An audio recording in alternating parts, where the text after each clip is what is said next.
ಕೃತಜ್ಞತೆಗೆ ಮೊದಲು ಮುಂದಿನ ಕಾರ್ಯಕ್ರಮದ ಬಗ್ಗೆ ಒಂದು ಸೂಚನೆ. ನಾಳೆ ಗುರುಪೂರ್ಣಿಮೆ ಪ್ರಯುಕ್ತ ಬಿಡುವಿರುತ್ತೆ.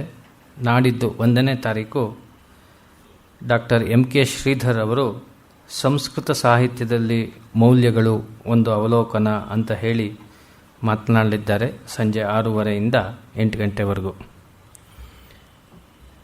ಈ 3 ದಿವಸದ ಪ್ರವಚನ ಮಾಲೆಯನ್ನು ಶ್ರೀಮತಿ ಮತ್ತು ಶ್ರೀ MS ವೆಂಕಟೇಶ್ ಅವರು ಪ್ರಾಯೋಜಿಸಿದ್ದಾರೆ. ಅವರ ಈ ಔದಾರ್ಯಕ್ಕಾಗಿ ತಮ್ಮೆಲ್ಲರ ಪರವಾಗಿ, ಸಂಸ್ಥೆಯ ಪರವಾಗಿ ಸಕಲ ಶ್ರೇಯಸ್ಸನ್ನು ಉಂಟಾಗಲಿ ಅಂತ ಪ್ರಾರ್ಥನೆ ಮಾಡ್ತೇನೆ. ಅನೇಕ ಬಾರಿ ಹೇಳ್ದಂಗೆ ಇದು ಒಂದು ಪುನರಾವರ್ತನೆ. ವಿವೇಕ ಚೂಡಾಮಣಿಯಲ್ಲಿ ಬರ್ತಕ್ಕಂತಹ ಪಂಚಕೋಶ ವಿವೇಕ ಮತ್ತು ತತ್ಸಂಬಂಧಿತ ವಿಚಾರಗಳು ನಮ್ಮಲ್ಲಿ ಗಟ್ಟಿಯಾಗಿ ಉಳಿಬೇಕಾದರೆ ಪಾರಿಭಾಷಿಕ ಶಬ್ದದಲ್ಲಿ ಹೇಳಿರ್ತಕ್ಕಂತಹ ಮೂಲ ವಿಚಾರಗಳಲ್ಲಿ ನಮ್ಮ ಗಟ್ಟಿಯಾಗಿ ಮನಸ್ಸಿನಲ್ಲಿ ಇದ್ದಾಗ ಮಾತ್ರ ಈ ವಿವೇಕ ಚೂಡಾಮಣಿಯನ್ನು ನಾವು ಹೆಚ್ಚು ಆಸ್ವಾದಿಸಲಿಕ್ಕೆ ಅನುಕೂಲ ಆಗ್ತದೆ. ಆ ದಿಸೆಯಲ್ಲಿ ಎಲ್ಲರೂ ಅಧ್ಯಯನಶೀಲರಾದರೆ ಬಹುಶಃ ಅನೇಕ ಸಂದೇಹಗಳು ನಿವಾರಣೆ ಆಗ್ತದೆ ಅಂತ ಹೇಳಿ ವಿದ್ವಾನ್ ಗಣೇಶ್ ಭಟ್ ಹೋಬಳಿಯವರು ಬಿಡುವಿಲ್ಲದ ಸಮಯದಲ್ಲಿ ನಮಗೆ ಬಿಡುವನ್ನು ಕೊಟ್ಟು ಅದನ್ನು ಹೇಳಲಿಕ್ಕೆ ತೀರದು 6 ತಿಂಗಳು ಮೊದಲು ಅವರನ್ನು ಕಟ್ಟಾಕಿರ್ತೀವಿ. ನಮ್ಮ ಕ್ಯಾಲೆಂಡರ್ ನೋಡ್ಕೊಂಡು ಅವ್ರು ಬೇರೆ ಇನ್ನೆಲ್ಲ ಕಾರ್ಯಕ್ರಮಗಳನ್ನು ಕೂಡ ರೂಪಿಸ್ಕೋಬೇಕಾಗತ್ತೆ. ಹೀಗಿದ್ದರೂ ಕೂಡ ಅತ್ಯಂತ ಪ್ರೀತಿಯಿಂದ ಬಂದು ಕಾರ್ಯಕ್ರಮ ನಡೆಸಿಕೊಟ್ಟಿದ್ದಾರೆ. ಅವರಿಗೆ ಆಯೋಜಕರ ಪರವಾಗಿ, ಸಂಸ್ಥೆಯ ಪರವಾಗಿ, ತಮ್ಮೆಲ್ಲರ ಪರವಾಗಿ ಭಕ್ತಿಪೂರ್ವಕ ಕೃತಜ್ಞತೆಗಳನ್ನು ಸಲ್ಲಿಸ್ತಾ ಇದ್ದೇನೆ. ನಮಸ್ಕಾರ. ಮಮ ವಾಚಮಿಮಾಂ ಪ್ರಸುಪ್ತಾಂ ಸಂಜೀವಯತ್ಯಖಿಲಶಕ್ತಿಧರಸ್ವಧಾಮ್ನ ಅನ್ಯಾಂಶ್ಚ ಹಸ್ತ ಚರಣಶ್ರವಣತ್ವಗಾದೀನ್ ಪ್ರಾಣಾನ್ನಮೋ ಭಗವತೆ ಪುರುಷಾಯ ತುಭ್ಯಂ. ಯಾ ವರ್ಣಪದವಾಕ್ಯಾರ್ಥ ಗದ್ಯಪದ್ಯಸ್ವರೂಪಿಣಿ ವಾಚಿ ನರ್ತಯತು ಕ್ಷಿಪ್ರಂ ಮೇಧಾನ್ ದೇವಿ ಸರಸ್ವತಿ.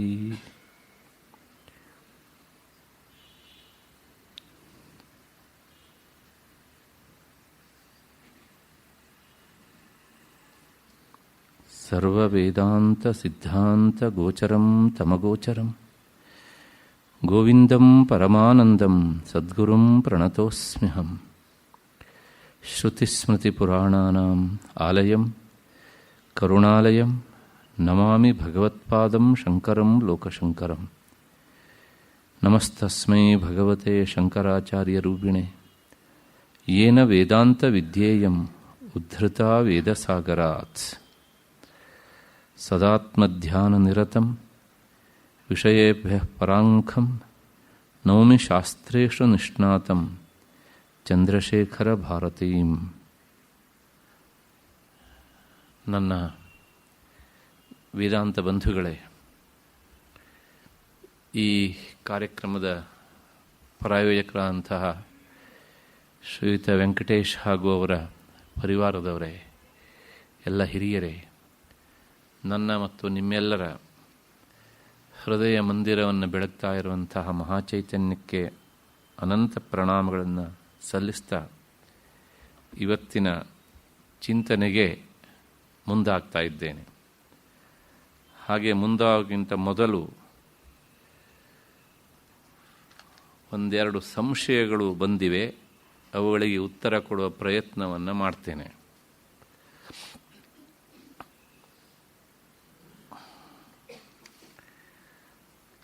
ಪ್ರಶ್ನೆ: ನಾನು ನನ್ನ ಉಪನ್ಯಾಸದಲ್ಲಿ ಪದೇ ಪದೇ ಹೇಳಿದ್ದೆ. ಏನು ಅಂದರೆ, ಆಕಾಶಕ್ಕೆ ವಾಸ್ತವಿಕವಾಗಿ ಯಾವುದೇ ತರಹದ ಬಣ್ಣ ಇಲ್ಲ ಅಂತ ಕೇಳಿಸ್ಕೊಂಡಿದ್ದೀರಿ ನೀವು ಅಲ್ವಾ? ಆದ್ರೂ ಸಹ ಅದರಲ್ಲಿ ಆಗಾಗ ಬಣ್ಣ ತೋರ್ತದೆ. ಆ ಬಣ್ಣ ಅದು ವಾಸ್ತವಿಕವಾಗಿ ಆಕಾಶದ್ದು ಅಲ್ಲ. ಅಲ್ಲಿ ಸಂಚರಿಸುವ ಮೋಡಗಳ ಬಣ್ಣ ಅದು ಆಕಾಶದಲ್ಲಿ ನಮಗೆ ಕಂಡು ಬರ್ತದೆ. ಅಂದರೆ ಆಕಾಶ ನಿರ್ಗುಣ, ಅದು ನಿರಾಕಾರ ಆದರೂ ಸಹ ಮೋಡದ ಕಪ್ಪಾದ, ಬಿಳಿಯಾದ, ನೀಲಿಯಾದಂತಹ ಬಣ್ಣ ಆಕಾಶದಲ್ಲಿ ಕಾಣುತ್ತದೆ. ಇದನ್ನು ತಾದಾತ್ಮ್ಯ ಅಂತ ಕರೀತಾರೆ. ಹಾಗೆಯೇ ಆತ್ಮನಲ್ಲಿ ಕರ್ತೃತ್ವವಾಗಲಿ ಭೋಕ್ತೃತ್ವವಾಗಲಿ ಯಾವುದೂ ಇಲ್ಲ. ಆದರೆ ಬುದ್ಧಿಯಲ್ಲಿ ಅಂದರೆ ವಿಜ್ಞಾನಮಯ ಕೋಶದಲ್ಲಿ ಇದು ಎರಡೂ ಉಂಟು. ಇದು ಎರಡೂ ಸಹ ಆತ್ಮದಲ್ಲಿ ಪ್ರತಿಫಲನವಾಗ್ತವೆ. ಹಾಗಾಗಿ ಆತ್ಮನಲ್ಲಿಯೇ ಕರ್ತೃತ್ವ ಭೋಕ್ತೃತ್ವಗಳು ಇದ್ದ ಹಾಗೆ ನಮಗೆ ಅನಿಸುತ್ತೆ. ಹೇಗೆ ಅಂದರೆ ಆಕಾಶಕ್ಕೆ ಬಣ್ಣ ಇಲ್ಲದಿದ್ರೂ ಮೋಡದ ಬಣ್ಣ ಅಲ್ಲಿ ಪ್ರತಿಫಲಿತವಾದಾಗ ಬಣ್ಣ ಇದ್ದ ಹಾಗೆ ಕಾಣುತ್ತೆ. ಮಕ್ಕಳಿಗಷ್ಟೇ ಅಲ್ಲ, ನಮಗೂ ಸಹ. ಆ ವಿಷಯದಲ್ಲಿ ನಾವು ಮಕ್ಕಳಿಗಿಂತಲೂ ಚಿಕ್ಕ ಮಕ್ಕಳು. ಇದನ್ನು ನಾನು ಪದೇ ಪದೇ ಹೇಳಿದ್ದೇನೆ. ನನ್ನ ಹೇಳಿಕೆಯಲ್ಲಿ ಏನು ಬದಲಾವಣೆ ಇಲ್ಲ ಅಂತ ಅಂದ್ಕೊಂಡಿದ್ದೇನೆ ಅಲ್ವಾ. ನಾನು ಆಕಾಶ ಶೂನ್ಯ ಎನ್ನುವ ಶಬ್ದವನ್ನು ಅಪ್ಪಿತಪ್ಪಿಯೂ ಹೇಳಲಿಲ್ಲ. ಇಷ್ಟು ಹಿನ್ನೆಲೆಯಲ್ಲಿ ಇಲ್ಲೊಂದು ಪ್ರಶ್ನೆ ಕೇಳಿದ್ದಾರೆ.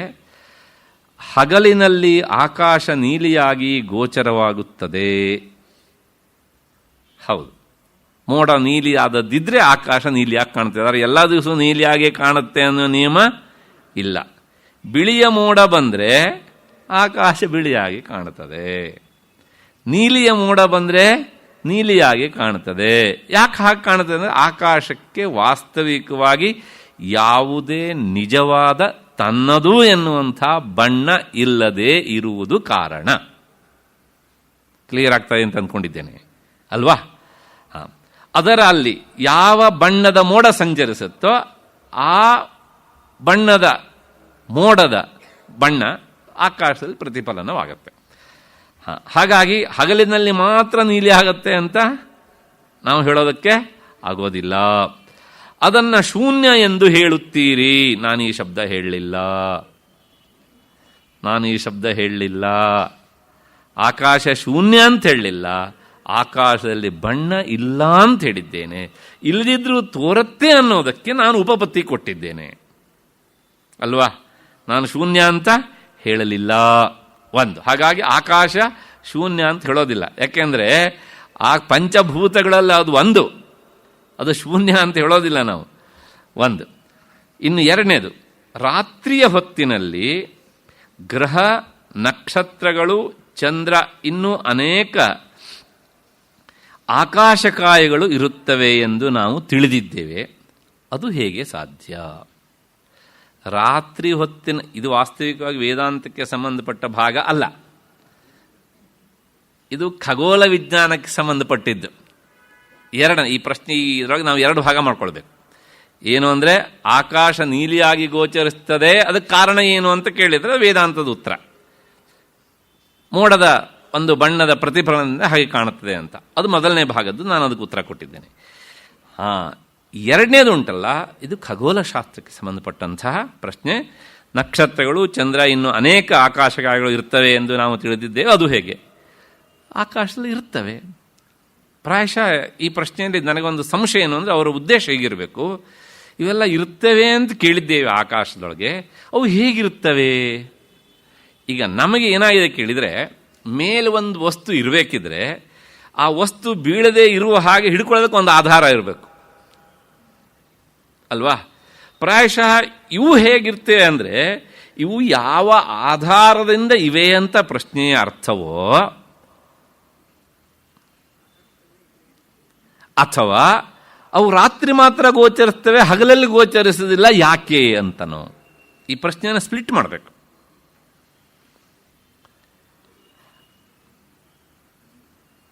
ಮೊದಲನೇದು, ಅವು ಹೇಗೆ ಇರ್ತವೆ ಅಂತಂದರೆ ಸರ್ವಕ್ಕೂ ಆಧಾರವಾದದ್ದು ಆತ್ಮವಸ್ತು, ಸರ್ವಾಧಾರ ಆತ್ಮ.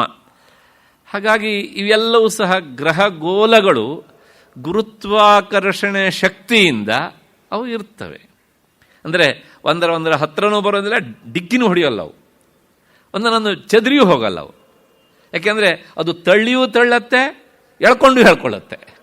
ಈ ಗುರುತ್ವಾಕರ್ಷಣ ಶಕ್ತಿಯ ಹಣೆ ಬರವೇ ಹಾಗೆ. ಅದು ಗೊತ್ತು ನಿಮಗೆ, ನನಗಿಂತ ಹೆಚ್ಚಿಗೆ ಗೊತ್ತು ನಿಮಗೆ. ಅದೊಂಥರ ತನ್ನ ಹತ್ರ ಎಳೆಯತ್ತೆ ಮತ್ತು ಆಚೆ ಹೋಗೋದಕ್ಕೂ ಸಹ ಕೊಡೋದಿಲ್ಲ. ಹಾಗಾಗಿ ಹೀಗಿರ್ತವೆ. ಇದೆಲ್ಲದಕ್ಕೂ ಆಧಾರ ಸರ್ವಾಧಾರ ಆತ್ಮವಸ್ತು ಅಂದರೆ ಬ್ರಹ್ಮವಸ್ತು, ಆದ್ದರಿಂದ ನಿಂತಿವೆ. ಒಂದು ಇನ್ನು ರಾತ್ರಿಯಲ್ಲಿ ತೋರ್ತವೆ, ಇನ್ನು ಅನೇಕ ಕಾಯಗಳು ಇರುತ್ತವೆ ಎಂದು ನಾವು ತಿಳಿದಿದ್ದೇವೆ. ಅದು ಹೇಗೆ ಸಾಧ್ಯ? ಅದು ಹೇಗೆ ಸಾಧ್ಯ ಅಂದರೆ ಅದೇ ಆಧಾರ ಇಲ್ಲದೆ ಹೇಗಿರ್ತವೆ ಅಂದರೆ ಆಧಾರ ಇಲ್ಲದೆ ಇರೋದಲ್ಲ, ಸರ್ವಾಧಾರವಾದದ್ದು ಆತ್ಮವಸ್ತು. ಆತ್ಮವಸ್ತುವಿನ ಅಂದರೆ ಬ್ರಹ್ಮವಸ್ತುವಿನ ಆಧಾರದಲ್ಲಿ ಅವು ನಿಂತಿರ್ತವೆ. ನಮಗೆ ಲೌಕಿಕವಾಗಿ ಮೇಲೊಂದು ವಸ್ತು ಇರಬೇಕು, ಅದಕ್ಕೊಂದು ಹೋಲ್ಡ್ರೋ ಅಥವಾ ಏನೋ ಒಂದು ಫಿಟ್ ಮಾಡಲಿಕ್ಕೆ ವ್ಯವಸ್ಥೆನೇ ಇರಬೇಕು, ಅಲ್ಲಿ ಬೇಕಾಗಿಲ್ಲ. ಈಗ ನೋಡಿ, ಈ ಕಪ್ಪಿದೆ, ಇದಕ್ಕೆ ಆಧಾರ ಮೇಜು ಅಲ್ವಾ? ಹಾಗೇನೆ ಇಲ್ಲೊಂದು ಕ್ಯಾಲೆಂಡರ್ ತೆಗೆಸ್ತೇವೆ, ಅದು ಕೆಳಗಡೆ ಏನೂ ಸಪೋರ್ಟ್ ಇಲ್ಲ, ಒಂದು ಮೇಲ್ಗಡೆ ನಾವು ಮೊಳೆ ಹೊಡೆದು ತುಗಾಕ್ತೇವೆ, ಅದು ಬೀಳೋದಿಲ್ಲ, ಅದಕ್ಕೆ ಆಧಾರ ಮೊಳೆ. ಹಾಗೆ ಈ ಗ್ರಹಗೋಲಗಳಿಗೆ ಆಧಾರ ಯಾವುದು ಕೇಳಿದರೆ ಉಪನಿಷತ್ತಲ್ಲಿ ಬರುತ್ತೆ, ಅದು ಬ್ರಹ್ಮವೇ ಸರ್ವಾಧಾರ ಅಂತ. ಆಧಾರ ಅಂದ ತಕ್ಷಣ ಕೆಳಗಡೆಯಿಂದ ಮಾತ್ರ ಇರಬೇಕು ಅಂತ ನಮಗೊಂದು ತಿಳುವಳಿಕೆ ಉಂಟಲ್ಲ, ಅದು ತಪ್ಪು. ಆಧಾರವಾದದ್ದು ಕೆಳಗೇನೇ ಇರಬೇಕು, ಮೇಲಿರಬಾರ್ದು ಅಂತನಾಗಲಿ, ಅಥವಾ ಮೇಲೆಯೇ ಇರಬೇಕು ಅಂತನಾಗಲಿ ಅಲ್ಲ. ಒಟ್ಟಾರೆ ಅದು ಅಲ್ಲಿ ನಿಲ್ಲುವ ವ್ಯವಸ್ಥೆ, ಆ ವ್ಯವಸ್ಥೆ ಬ್ರಹ್ಮವಸ್ತುವಿನಿಂದ ಆಗತ್ತೆ ಅನ್ನೋದು ಉಪನಿಷತ್ತಿನ ಸಿದ್ಧಾಂತ. ಇನ್ನು ರಾತ್ರಿಯ ಹೊತ್ತಿನಲ್ಲಿ ಗ್ರಹ ನಕ್ಷತ್ರಗಳು ಅಂತುಂಟ. ಹಗಲಲ್ಲಿ ಯಾಕೆ ಕಾಣೋದಿಲ್ಲ ಅಂತ, ಸೂರ್ಯನ ಪ್ರಕಾಶದಿಂದ ಕಾಣೋದಿಲ್ಲ ಅಷ್ಟೆ. ಅಕಸ್ಮಾತ್ತಾಗಿ ರಾತ್ರಿ ಏನೋ ಸೂರ್ಯೋದಯ ಆಗ್ಬಿಟ್ರೆ ಅವಳಿಗೂ ಕಾಣಲ್ಲ. ಹಗಲಲ್ಲೂ ಇರ್ತವೆ, ಹಗಲಲ್ಲೂ ಮಿನುಗ್ತವೆ ನಕ್ಷತ್ರಗಳು, ಹಗಲಲ್ಲೂ ಸಹ ಮಿನುಗ್ತವೆ. ಸೈನ್ಸ್ ಹೇಳುತ್ತೆ ಆ ಮಾತನ್ನು. ಆದರೆ ಸೂರ್ಯನ ಪ್ರಕಾಶದ ಎದುರಿನಲ್ಲಿ ಅವುಗಳ ಪ್ರಕಾಶ ಅದು ಕುಬ್ಜವಾಗಿ ಹೋಗ್ತದೆ, ಹಾಗಾಗಿ ಕಾಣೋದಿಲ್ಲ. ಅದನ್ನ ಮಾತ್ರಕ್ಕೆ ಅವು ಬೆಳಗೋದಿಲ್ಲ ಅಂತಿಲ್ಲ. ಇಷ್ಟು ಹಿನ್ನೆಲೆಯಲ್ಲಿ ಈ ಪ್ರಶ್ನೆಯನ್ನು ಹೀಗೆ ಎರಡು ವಿಭಾಗ ಮಾಡಿಕೊಂಡು ಉತ್ತರ ಹೇಳಬೇಕು. ಈ ಪ್ರಶ್ನೆಗೆ ಉತ್ತರ ಹೇಳಿದ್ದೇನೆ, ಒಂದು ವೇದಾಂತ ಹಿನ್ನೆಲೆಯಲ್ಲಿ, ಇನ್ನೊಂದು ಖಗೋಳಶಾಸ್ತ್ರದ ಹಿನ್ನೆಲೆಯಲ್ಲಿ. ಅದರ ಜೊತೆಗೆ ನಾನು ನಿನ್ನೆ ಹೇಳಿದ ವಿಷಯದ ಬಗ್ಗೆ ಬಹಳಷ್ಟು ಜನರಿಗೆ ಸಂಶಯ ಇದೆ. ಏನು ಅಂದರೆ ಈ ಸಾವಿನ ಬಗ್ಗೆ. ವಿಜ್ಞಾನಮಯ ಕೋಶ ಅದು ನಾನು ಹೇಳಿದ್ದೇನೆ, ಅನುವಾದ ಮಾಡಿಬಿಡ್ತೇನೆ ಅಂದರೆ ಇನ್ನೊಂದ್ಸಲ ಹೇಳಿಬಿಡ್ತೇನೆ, ಆಗ ಸ್ಪಷ್ಟ ಆಗುತ್ತೆ. ಯಾಕಂದ್ರೆ ನಾನು ಏನು ಹೇಳಿದ್ದೇನೆ ಮತ್ತು ನಿಮ್ಮ ಮನಸ್ಸಿನಲ್ಲಿ ಬಂದ ಸಂಶಯ ಏನು ಅಂತ ಎರಡು ಅದು ತಾಕಲಾಟ ಆಗಬಾರ್ದು ಅದು ಹೀಗೆ ಅಂತ. ವಿಜ್ಞಾನಮಯ ಕೋಶ ಅದು ಅತ್ಯಂತ ಸ್ವಚ್ಛವಾದದ್ದು. ವಿಜ್ಞಾನಮಯ ಕೋಶ ಅಂದರೆ ಬುದ್ಧಿ. ಆ ಬುದ್ಧಿ ಎನ್ನುವಂಥದ್ದು ಅದು ಆತ್ಮವಸ್ತುವಿನ ಪ್ರತಿಫಲನಕ್ಕೆ ಕಾರಣವಾಗ್ತದೆ. ಅಂದರೆ ಆತ್ಮವಸ್ತು ಅದರಲ್ಲಿ ಪ್ರತಿಫಲನವಾಗ್ತದೆ.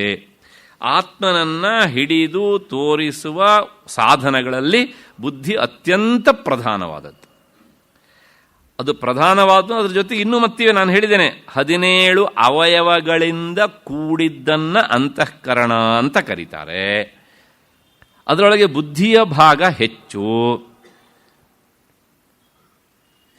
ಅಷ್ಟು ಹಿನ್ನೆಲೆಯಲ್ಲಿ ಆತ್ಮವಸ್ತುವನ್ನು ಅದು ಹಿಡಿದು ತೋರಿಸ್ತದೆ. ಯಾವುದು? ಬುದ್ಧಿ. ಆಗ ನಮಗೆಲ್ಲರಿಗೂ ಆ ಅನುಭವ, ಚೈತನ್ಯದ ಅನುಭವ ಆಗತ್ತೆ. ಪ್ರಶ್ನೆ ಇಷ್ಟು ಹಿನ್ನೆಲೆಯಲ್ಲಿ ಸಾವು ಅಂತಾದಾಗ ಸಾಯುವುದು ಸ್ಥೂಲ ಶರೀರ ಅಂತ ನಾನು ಪದೇ ಪದೇ ಹೇಳಿದ್ದೇನೆ, ಹಿಂದೂ ಬಹಳಷ್ಟು ಸಲ ಹೇಳಿದ್ದೇನೆ.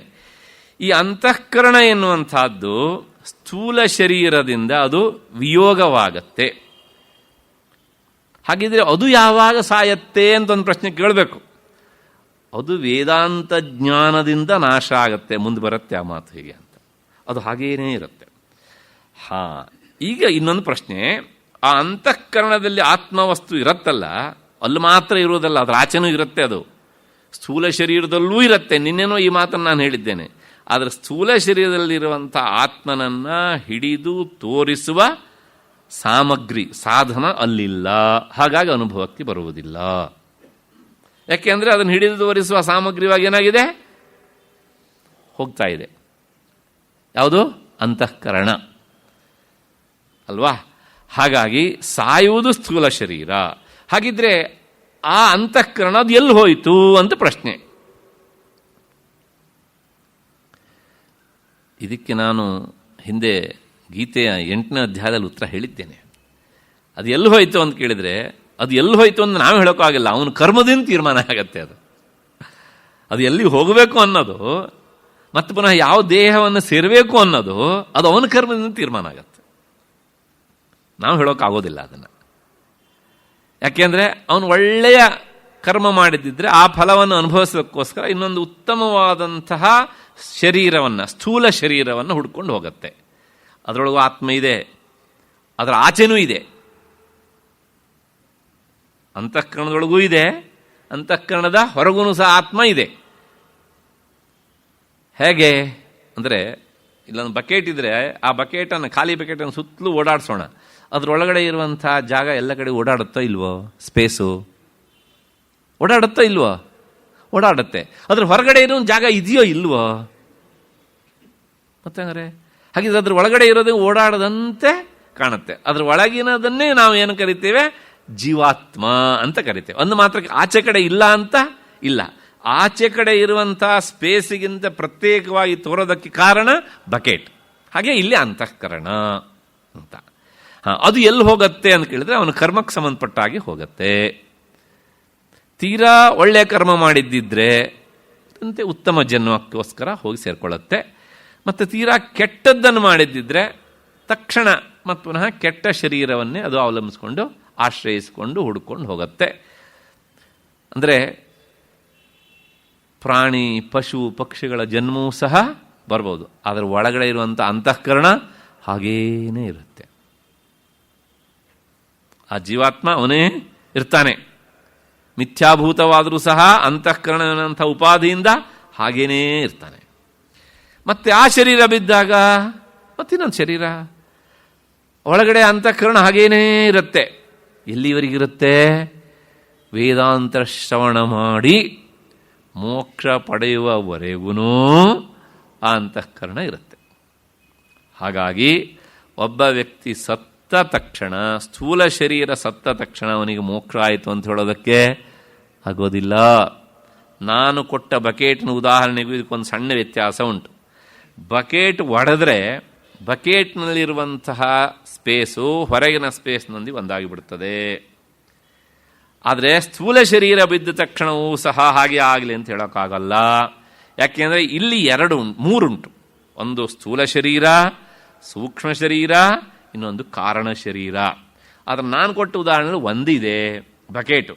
ಈಗ ಇನ್ನೂ ಸ್ಪಷ್ಟಪಡಿಸ್ತೇನೆ. ಈಗ ಇಲ್ಲೊಂದು ದೊಡ್ಡ ಬಕೆಟ್ ಇದೆ, ಇಲ್ಲೊಂದು ಚಿಕ್ಕ ಬಕೆಟ್ ಇದೆ, ಅದರೊಳಗೆ ಇನ್ನೂ ಒಂದು ಚಿಕ್ಕ ಬಕೆಟ್ ಇದೆ. ಈಗ ಹೊರಗಡೆ ದೊಡ್ಡ ಬಕೆಟನ್ನು ಒಡೆದು ಬಿಡೋಣ, ಅದರ ಒಳಗಡೆ ಮೀಡಿಯಂ ಸೈಜ್ ಬಕೆಟ್ ಒಂದು ಉಂಟಲ್ಲ, ಅದರೊಳಗೆ ಆಕಾಶ ಇದೆಯೋ ಇಲ್ವೋ? ಅದನ್ನು ಒಡೆಯೋಣ, ಅದರೊಳಗೆ ಇನ್ನೊಂದುಂಟು ಚಿಕ್ಕದು, ಯಾವುದು? ಅದೇ ಕಾರಣ ಶರೀರ, ಅಜ್ಞಾನ. ಅದನ್ನೂ ಒಡೆದಾಗ ಏನಾಗುತ್ತೆ ಕೇಳಿದ್ರೆ ಅದ್ರ ಒಳಗಡೆ ಸ್ಪೇಸ್ ಇರೋದಿಲ್ಲ, ಅದು ಮಹಾಕಾಶದಲ್ಲಿ ಒಂದಾಗುತ್ತೆ. ಮನಸ್ಸಿಗೆ ಬರ್ತಾ ಇದೆ ಅಂದ್ಕೊಂಡಿದ್ದೇನೆ. ಹೀಗೆ ಮೋಕ್ಷ ಅಂತ ಹೇಳೋದು ಕಾರಣ ಶರೀರ ಅಳಿದಾಗ, ಅಲ್ಲಿಯವರೆಗೂ ಸಹ ಸಂಚಾರ ಇದ್ದೇ ಇರುತ್ತೆ. ಪದೇ ಪದೇ ಸಾಯೋದು ಯಾವುದು ಕೇಳಿ? ಸ್ಥೂಲ ಶರೀರ. ಸೂಕ್ಷ್ಮ ಶರೀರ ಉಳಿದ್ರೂ ಸಹ ಅವನು ಮೋಕ್ಷಕ್ಕೆ ಅರ್ಹನಾಗಿ ಬಿಡ್ತಾನೆ. ಅದೇ ಮೀಡಿಯಂ ಸೈಜ್ ಬಕೆಟ್ ಹೋದಂಗೆ, ನಾಶ ಆದ ಹಾಗೆ. ಹಾಗಾಗಿ ಅದು ಎಲ್ಲಿ ಹೋಗುತ್ತೆ?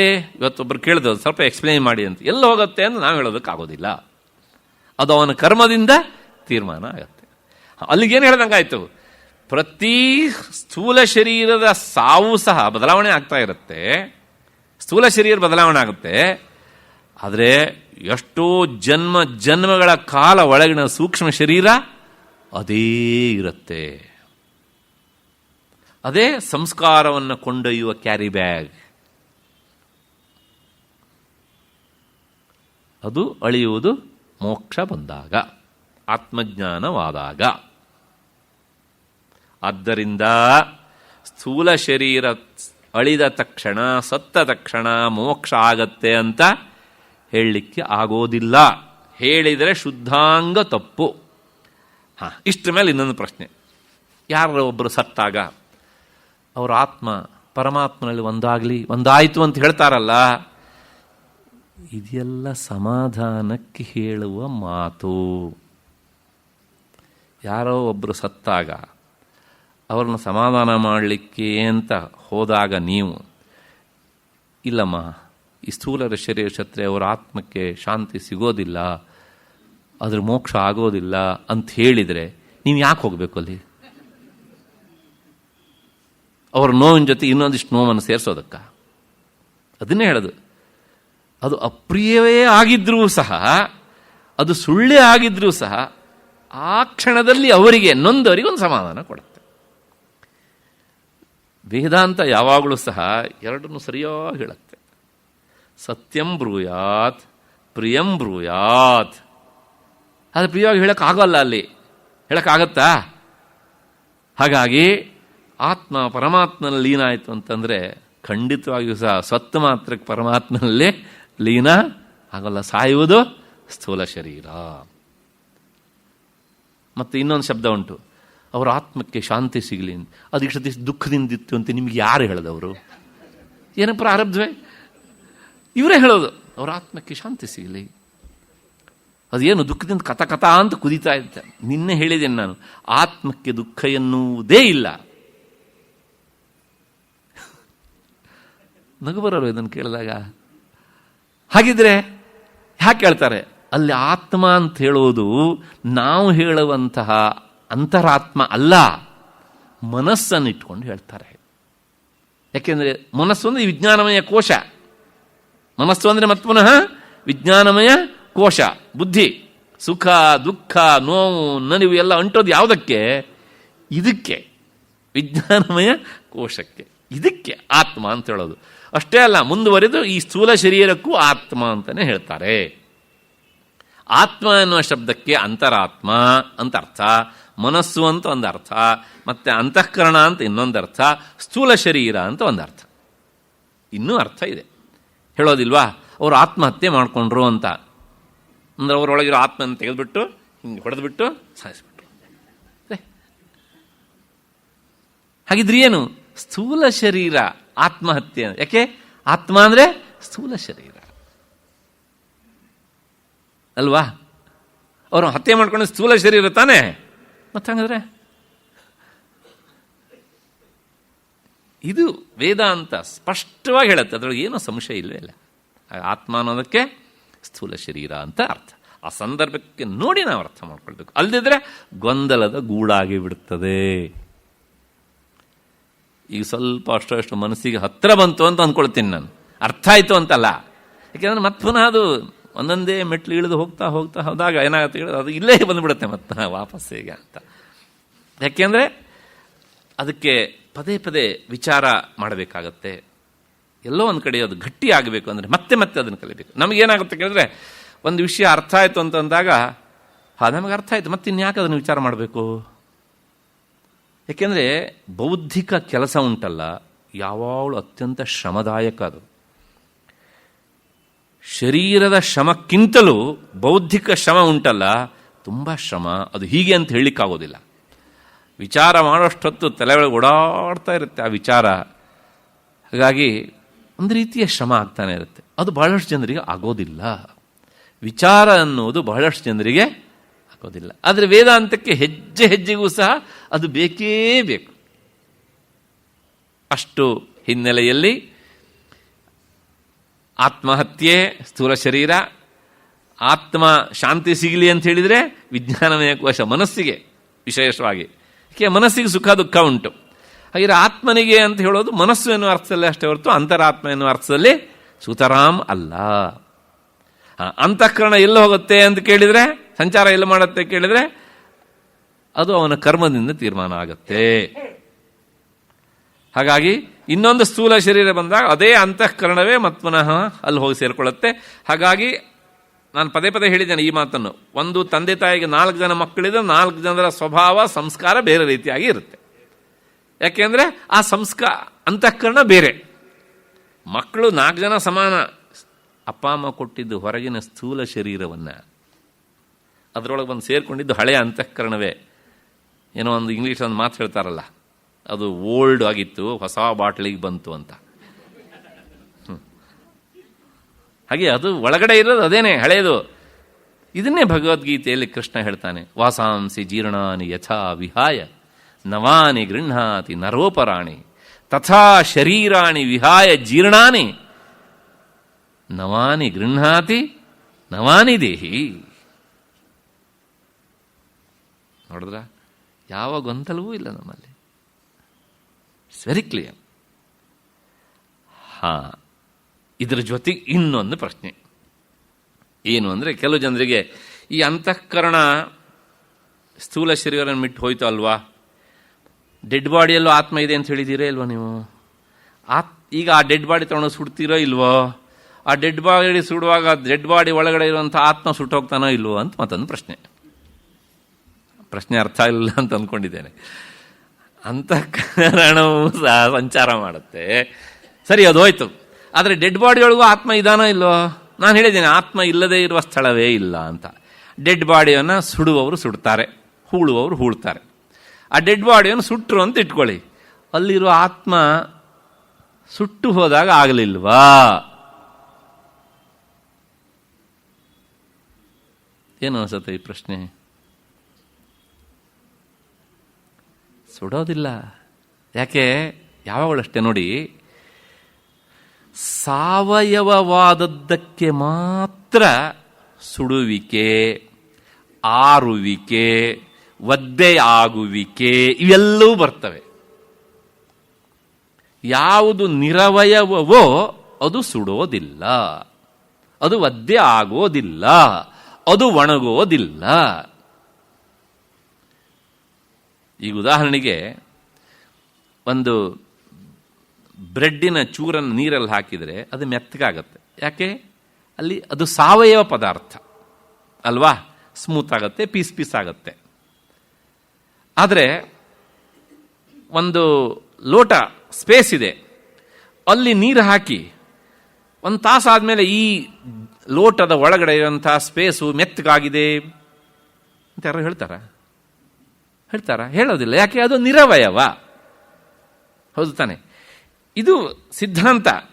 ಎಲ್ಲಿ ಸಾವಯವತ್ವ ಇರುತ್ತೋ ಅಲ್ಲಿ ಎಲ್ಲ ಬದಲಾವಣೆ ಆಗುತ್ತೆ, ನಿರವಯವಾದದ್ದು ಬದಲಾವಣೆ ಆಗುವುದಿಲ್ಲ. ಗೀತಾಚಾರ್ಯ ಈ ಮಾತನ್ನು ಹೇಳಿದ್ದಾನೆ, ನೈನಂ ಛಿಂದಂತಿ ಶಸ್ತ್ರಾಣಿ ನೈನಂ ದಹತಿ ಪಾವಕಃ. ಪಾವಕ ಅಂದರೆ ಬೆಂಕಿ, ಅವನನ್ನು ಸುಡೋದಿಲ್ಲ. ನಚೈನಂ ಕ್ಲೇದಯಂತ್ಯಾಪಹ, ನೀರು ಅವನನ್ನು ಒದ್ದೆ ಮಾಡುವುದಿಲ್ಲ. ನಶೋಷಯತಿ ಮಾರುತಃ, ಗಾಳಿ ಅವನನ್ನು ಒಣಗಿಸೋದಿಲ್ಲ.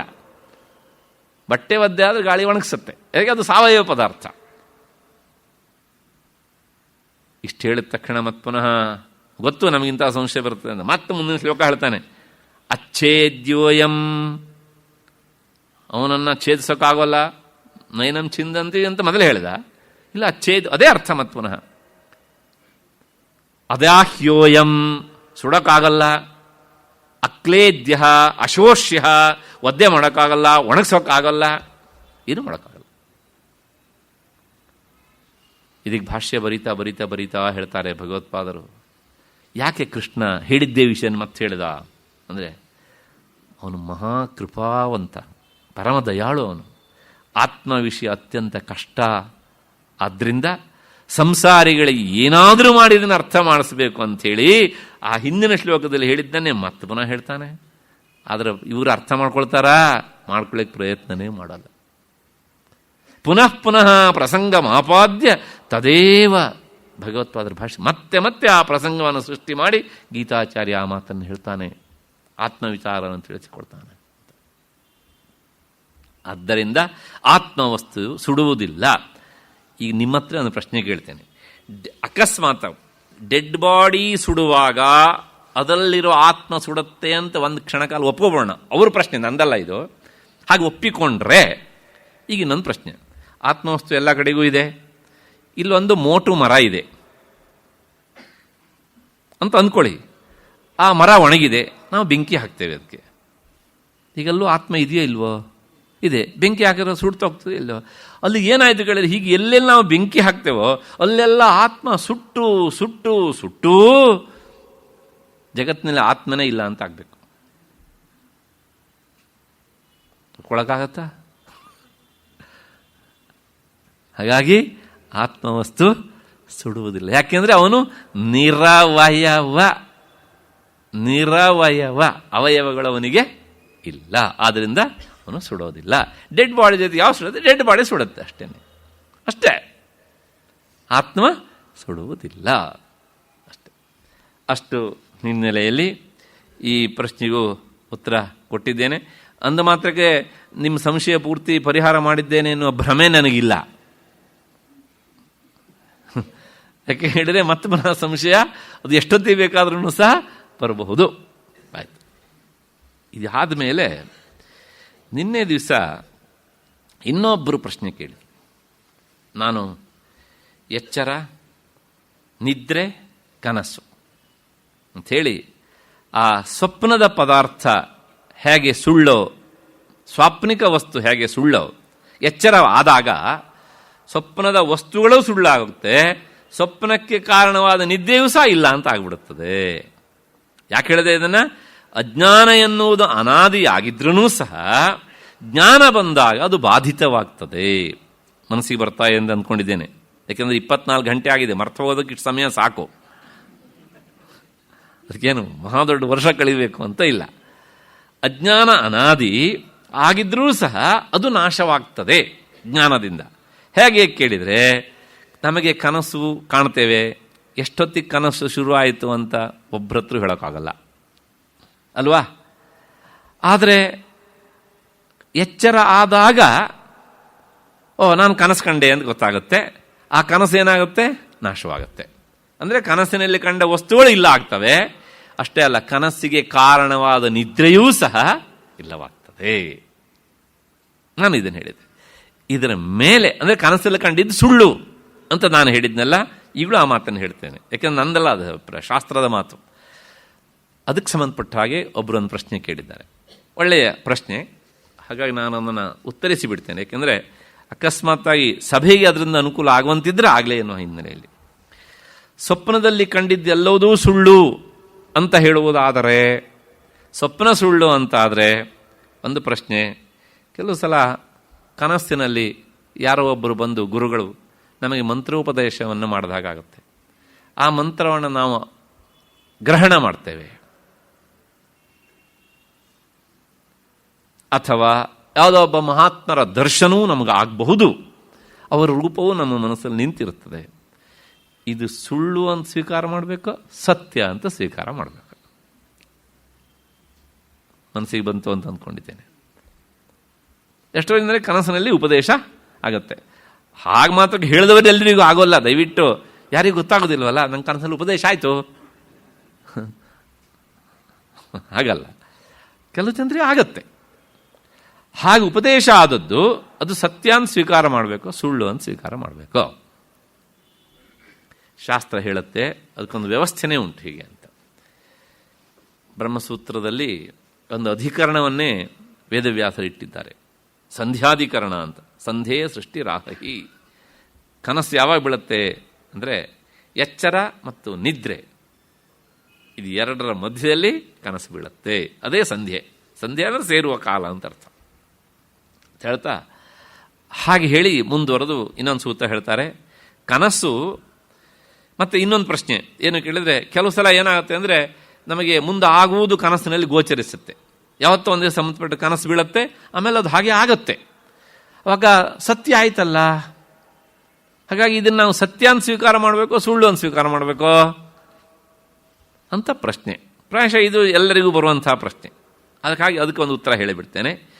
ಅದಕ್ಕೊಂದು ಸೂತ್ರನೇ ಇದೆ. ಸೂಚಕಶ್ಚ ಹಿ ಶ್ರುತೇ ಆಚಕ್ಷತೆ ಚ. ಕನಸ್ಸು ಕೆಲವು ಸಲ ಅದು ಮುಂದೆ ಆಗುವುದನ್ನು ಸಹ ನಿಮಗೆ ಸೂಚಿಸ್ತದೆ. ಸೂಚಿಸಿ ಆಗುವುದು ಸತ್ಯ, ಆದರೆ ಆ ಸೂಚನೆ ಕೊಟ್ಟಂಥ ಕನಸು ಸುಳ್ಳೆ. Clear cut. ಸ್ವಲ್ಪ ಅರ್ಥ ಆಗೋದು ಕಷ್ಟ. ಈಗ ಯಾರೋ ಒಬ್ಬರು ಮಹಾನುಭಾವರು ಕನಸಿನಲ್ಲಿ ಬಂದು ಮಂತ್ರ ಉಪದೇಶ ಮಾಡ್ತಾರೆ. ಆ ಮಂತ್ರ ಉಪದೇಶ ಆದದ್ದು ನಿಮಗೆ ಕನಸಿನಲ್ಲಿ, ಆದರೆ ಮಂತ್ರ ಕನಸಲ್ಲ. ಒಪ್ಕೊಳ್ತೀರಾ ಇಲ್ವಾ? ಮಂತ್ರ ಉಪದೇಶ ಆದದ್ದು ಎಲ್ಲಿ? ಕನಸಿನಲ್ಲಿ.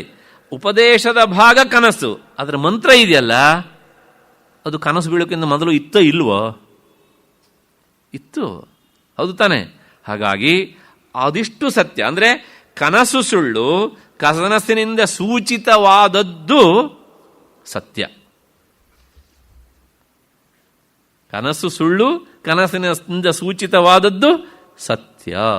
ಅದನ್ನೇ ಸೂಚಕಶ್ಚ ಹಿ ಶ್ರುತೇ ಆಚಕ್ಷತೆ ಚ. ಹಾಗೆ ಶ್ರುತಿ ಹೇಳುತ್ತೆ. ಏನು ಹೇಳುತ್ತೆ ಅಂತ ಕೇಳಿದರೆ, ಒಬ್ಬ ಅದಕ್ಕೊಂದು ದೊಡ್ಡ ವಿಚಾರವನ್ನೇ ಬರೀತಾರೆ ವ್ಯಾಸರ ಈ ಸೂತ್ರಕ್ಕೆ ಶಂಕರ ಭಗವತ್ಪಾದರು.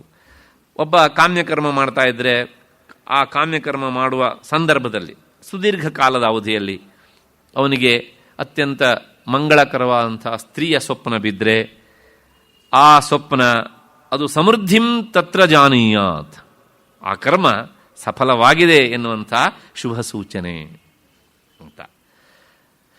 ಹಾಗೇನೆ ಪುರುಷಂ ಕೃಷ್ಣಂ ಕೃಷ್ಣದಂತಂ, ಅತ್ಯಂತ ಕಪ್ಪಾದ ಮನುಷ್ಯ, ಕಪ್ಪಾದ ಹಲ್ಲು, ಅಕರಾಳ ವಿಕರಾಳ ರೂಪ, ಇಂಥ ಒಬ್ಬ ವ್ಯಕ್ತಿ ಕನಸಿನಲ್ಲಿ ಕಂಡ್ರೆ ಅವನಿಗೆ ಕೆಡಕಿದೆ ಅಂತ ನೀನು ಊಹಿಸಿಕೊಳ್ಬೇಕು.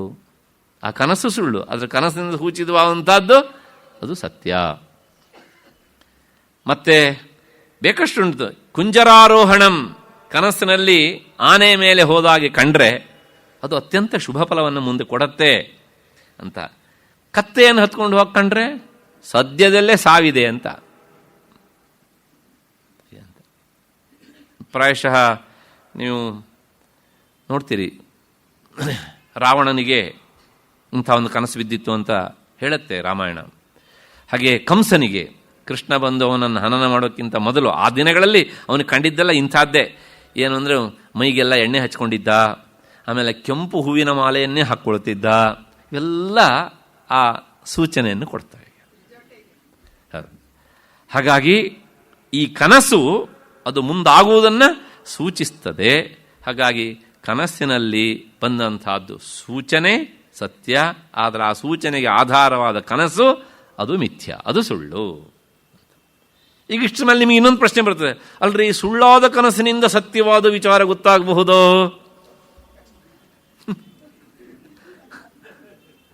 ಈಗ ಬರೋದಿಲ್ಲ, ಅದು ಇಳಿದು ಹೋಗ್ಬೇಕಿದ್ರೆ ಹೌದಲ್ಲ, ಈಗ ಹೇಳ್ಬಿಟ್ರೆ ನನ್ನೊಂದು ಕ್ರಾಸ್ ಕ್ವಶನ್ ಮಾಡಿಬಿಡ್ಬೋದಿತ್ತಲ್ವಾ ಈಗ ಅಂತ. ಆಗಬಹುದು, ಆಗಬಹುದು. ನಾವೆಲ್ಲರೂ ಅಕ್ಷರ ಕಲಿತೇವೆ ಅಲ್ವಾ? ಆ ಅಂತ ಕಲಿತೇವೆ ಇಲ್ವಾ? ಹೌದು ತಾನೆ? ಇದು ಅತ್ಯಂತ ಸೂಕ್ಷ್ಮವಾದ ವಿಷಯ. ಅಕ್ಷರ ಅಂದ್ರೇನು? ಇಟ್ ಈಸ್ ನಥಿಂಗ್ ಬಟ್ ರೇಖಾ ವಿನ್ಯಾಸ. ಎಲ್ಲ ಅಕ್ಷರವೂ ಲೈನೇ. ಒಪ್ಕೊಳ್ತೀರಾ? ಹೌದು ತಾನೆ? ಹಾಂ, ನೋಡಿ, ಆ ರೇಖೆ ಅದು ಸುಳ್ಳು, ರೇಖೆಯಿಂದ ಬೋಧಿತವಾಗುವ ಅಕ್ಷರ ಸತ್ಯ.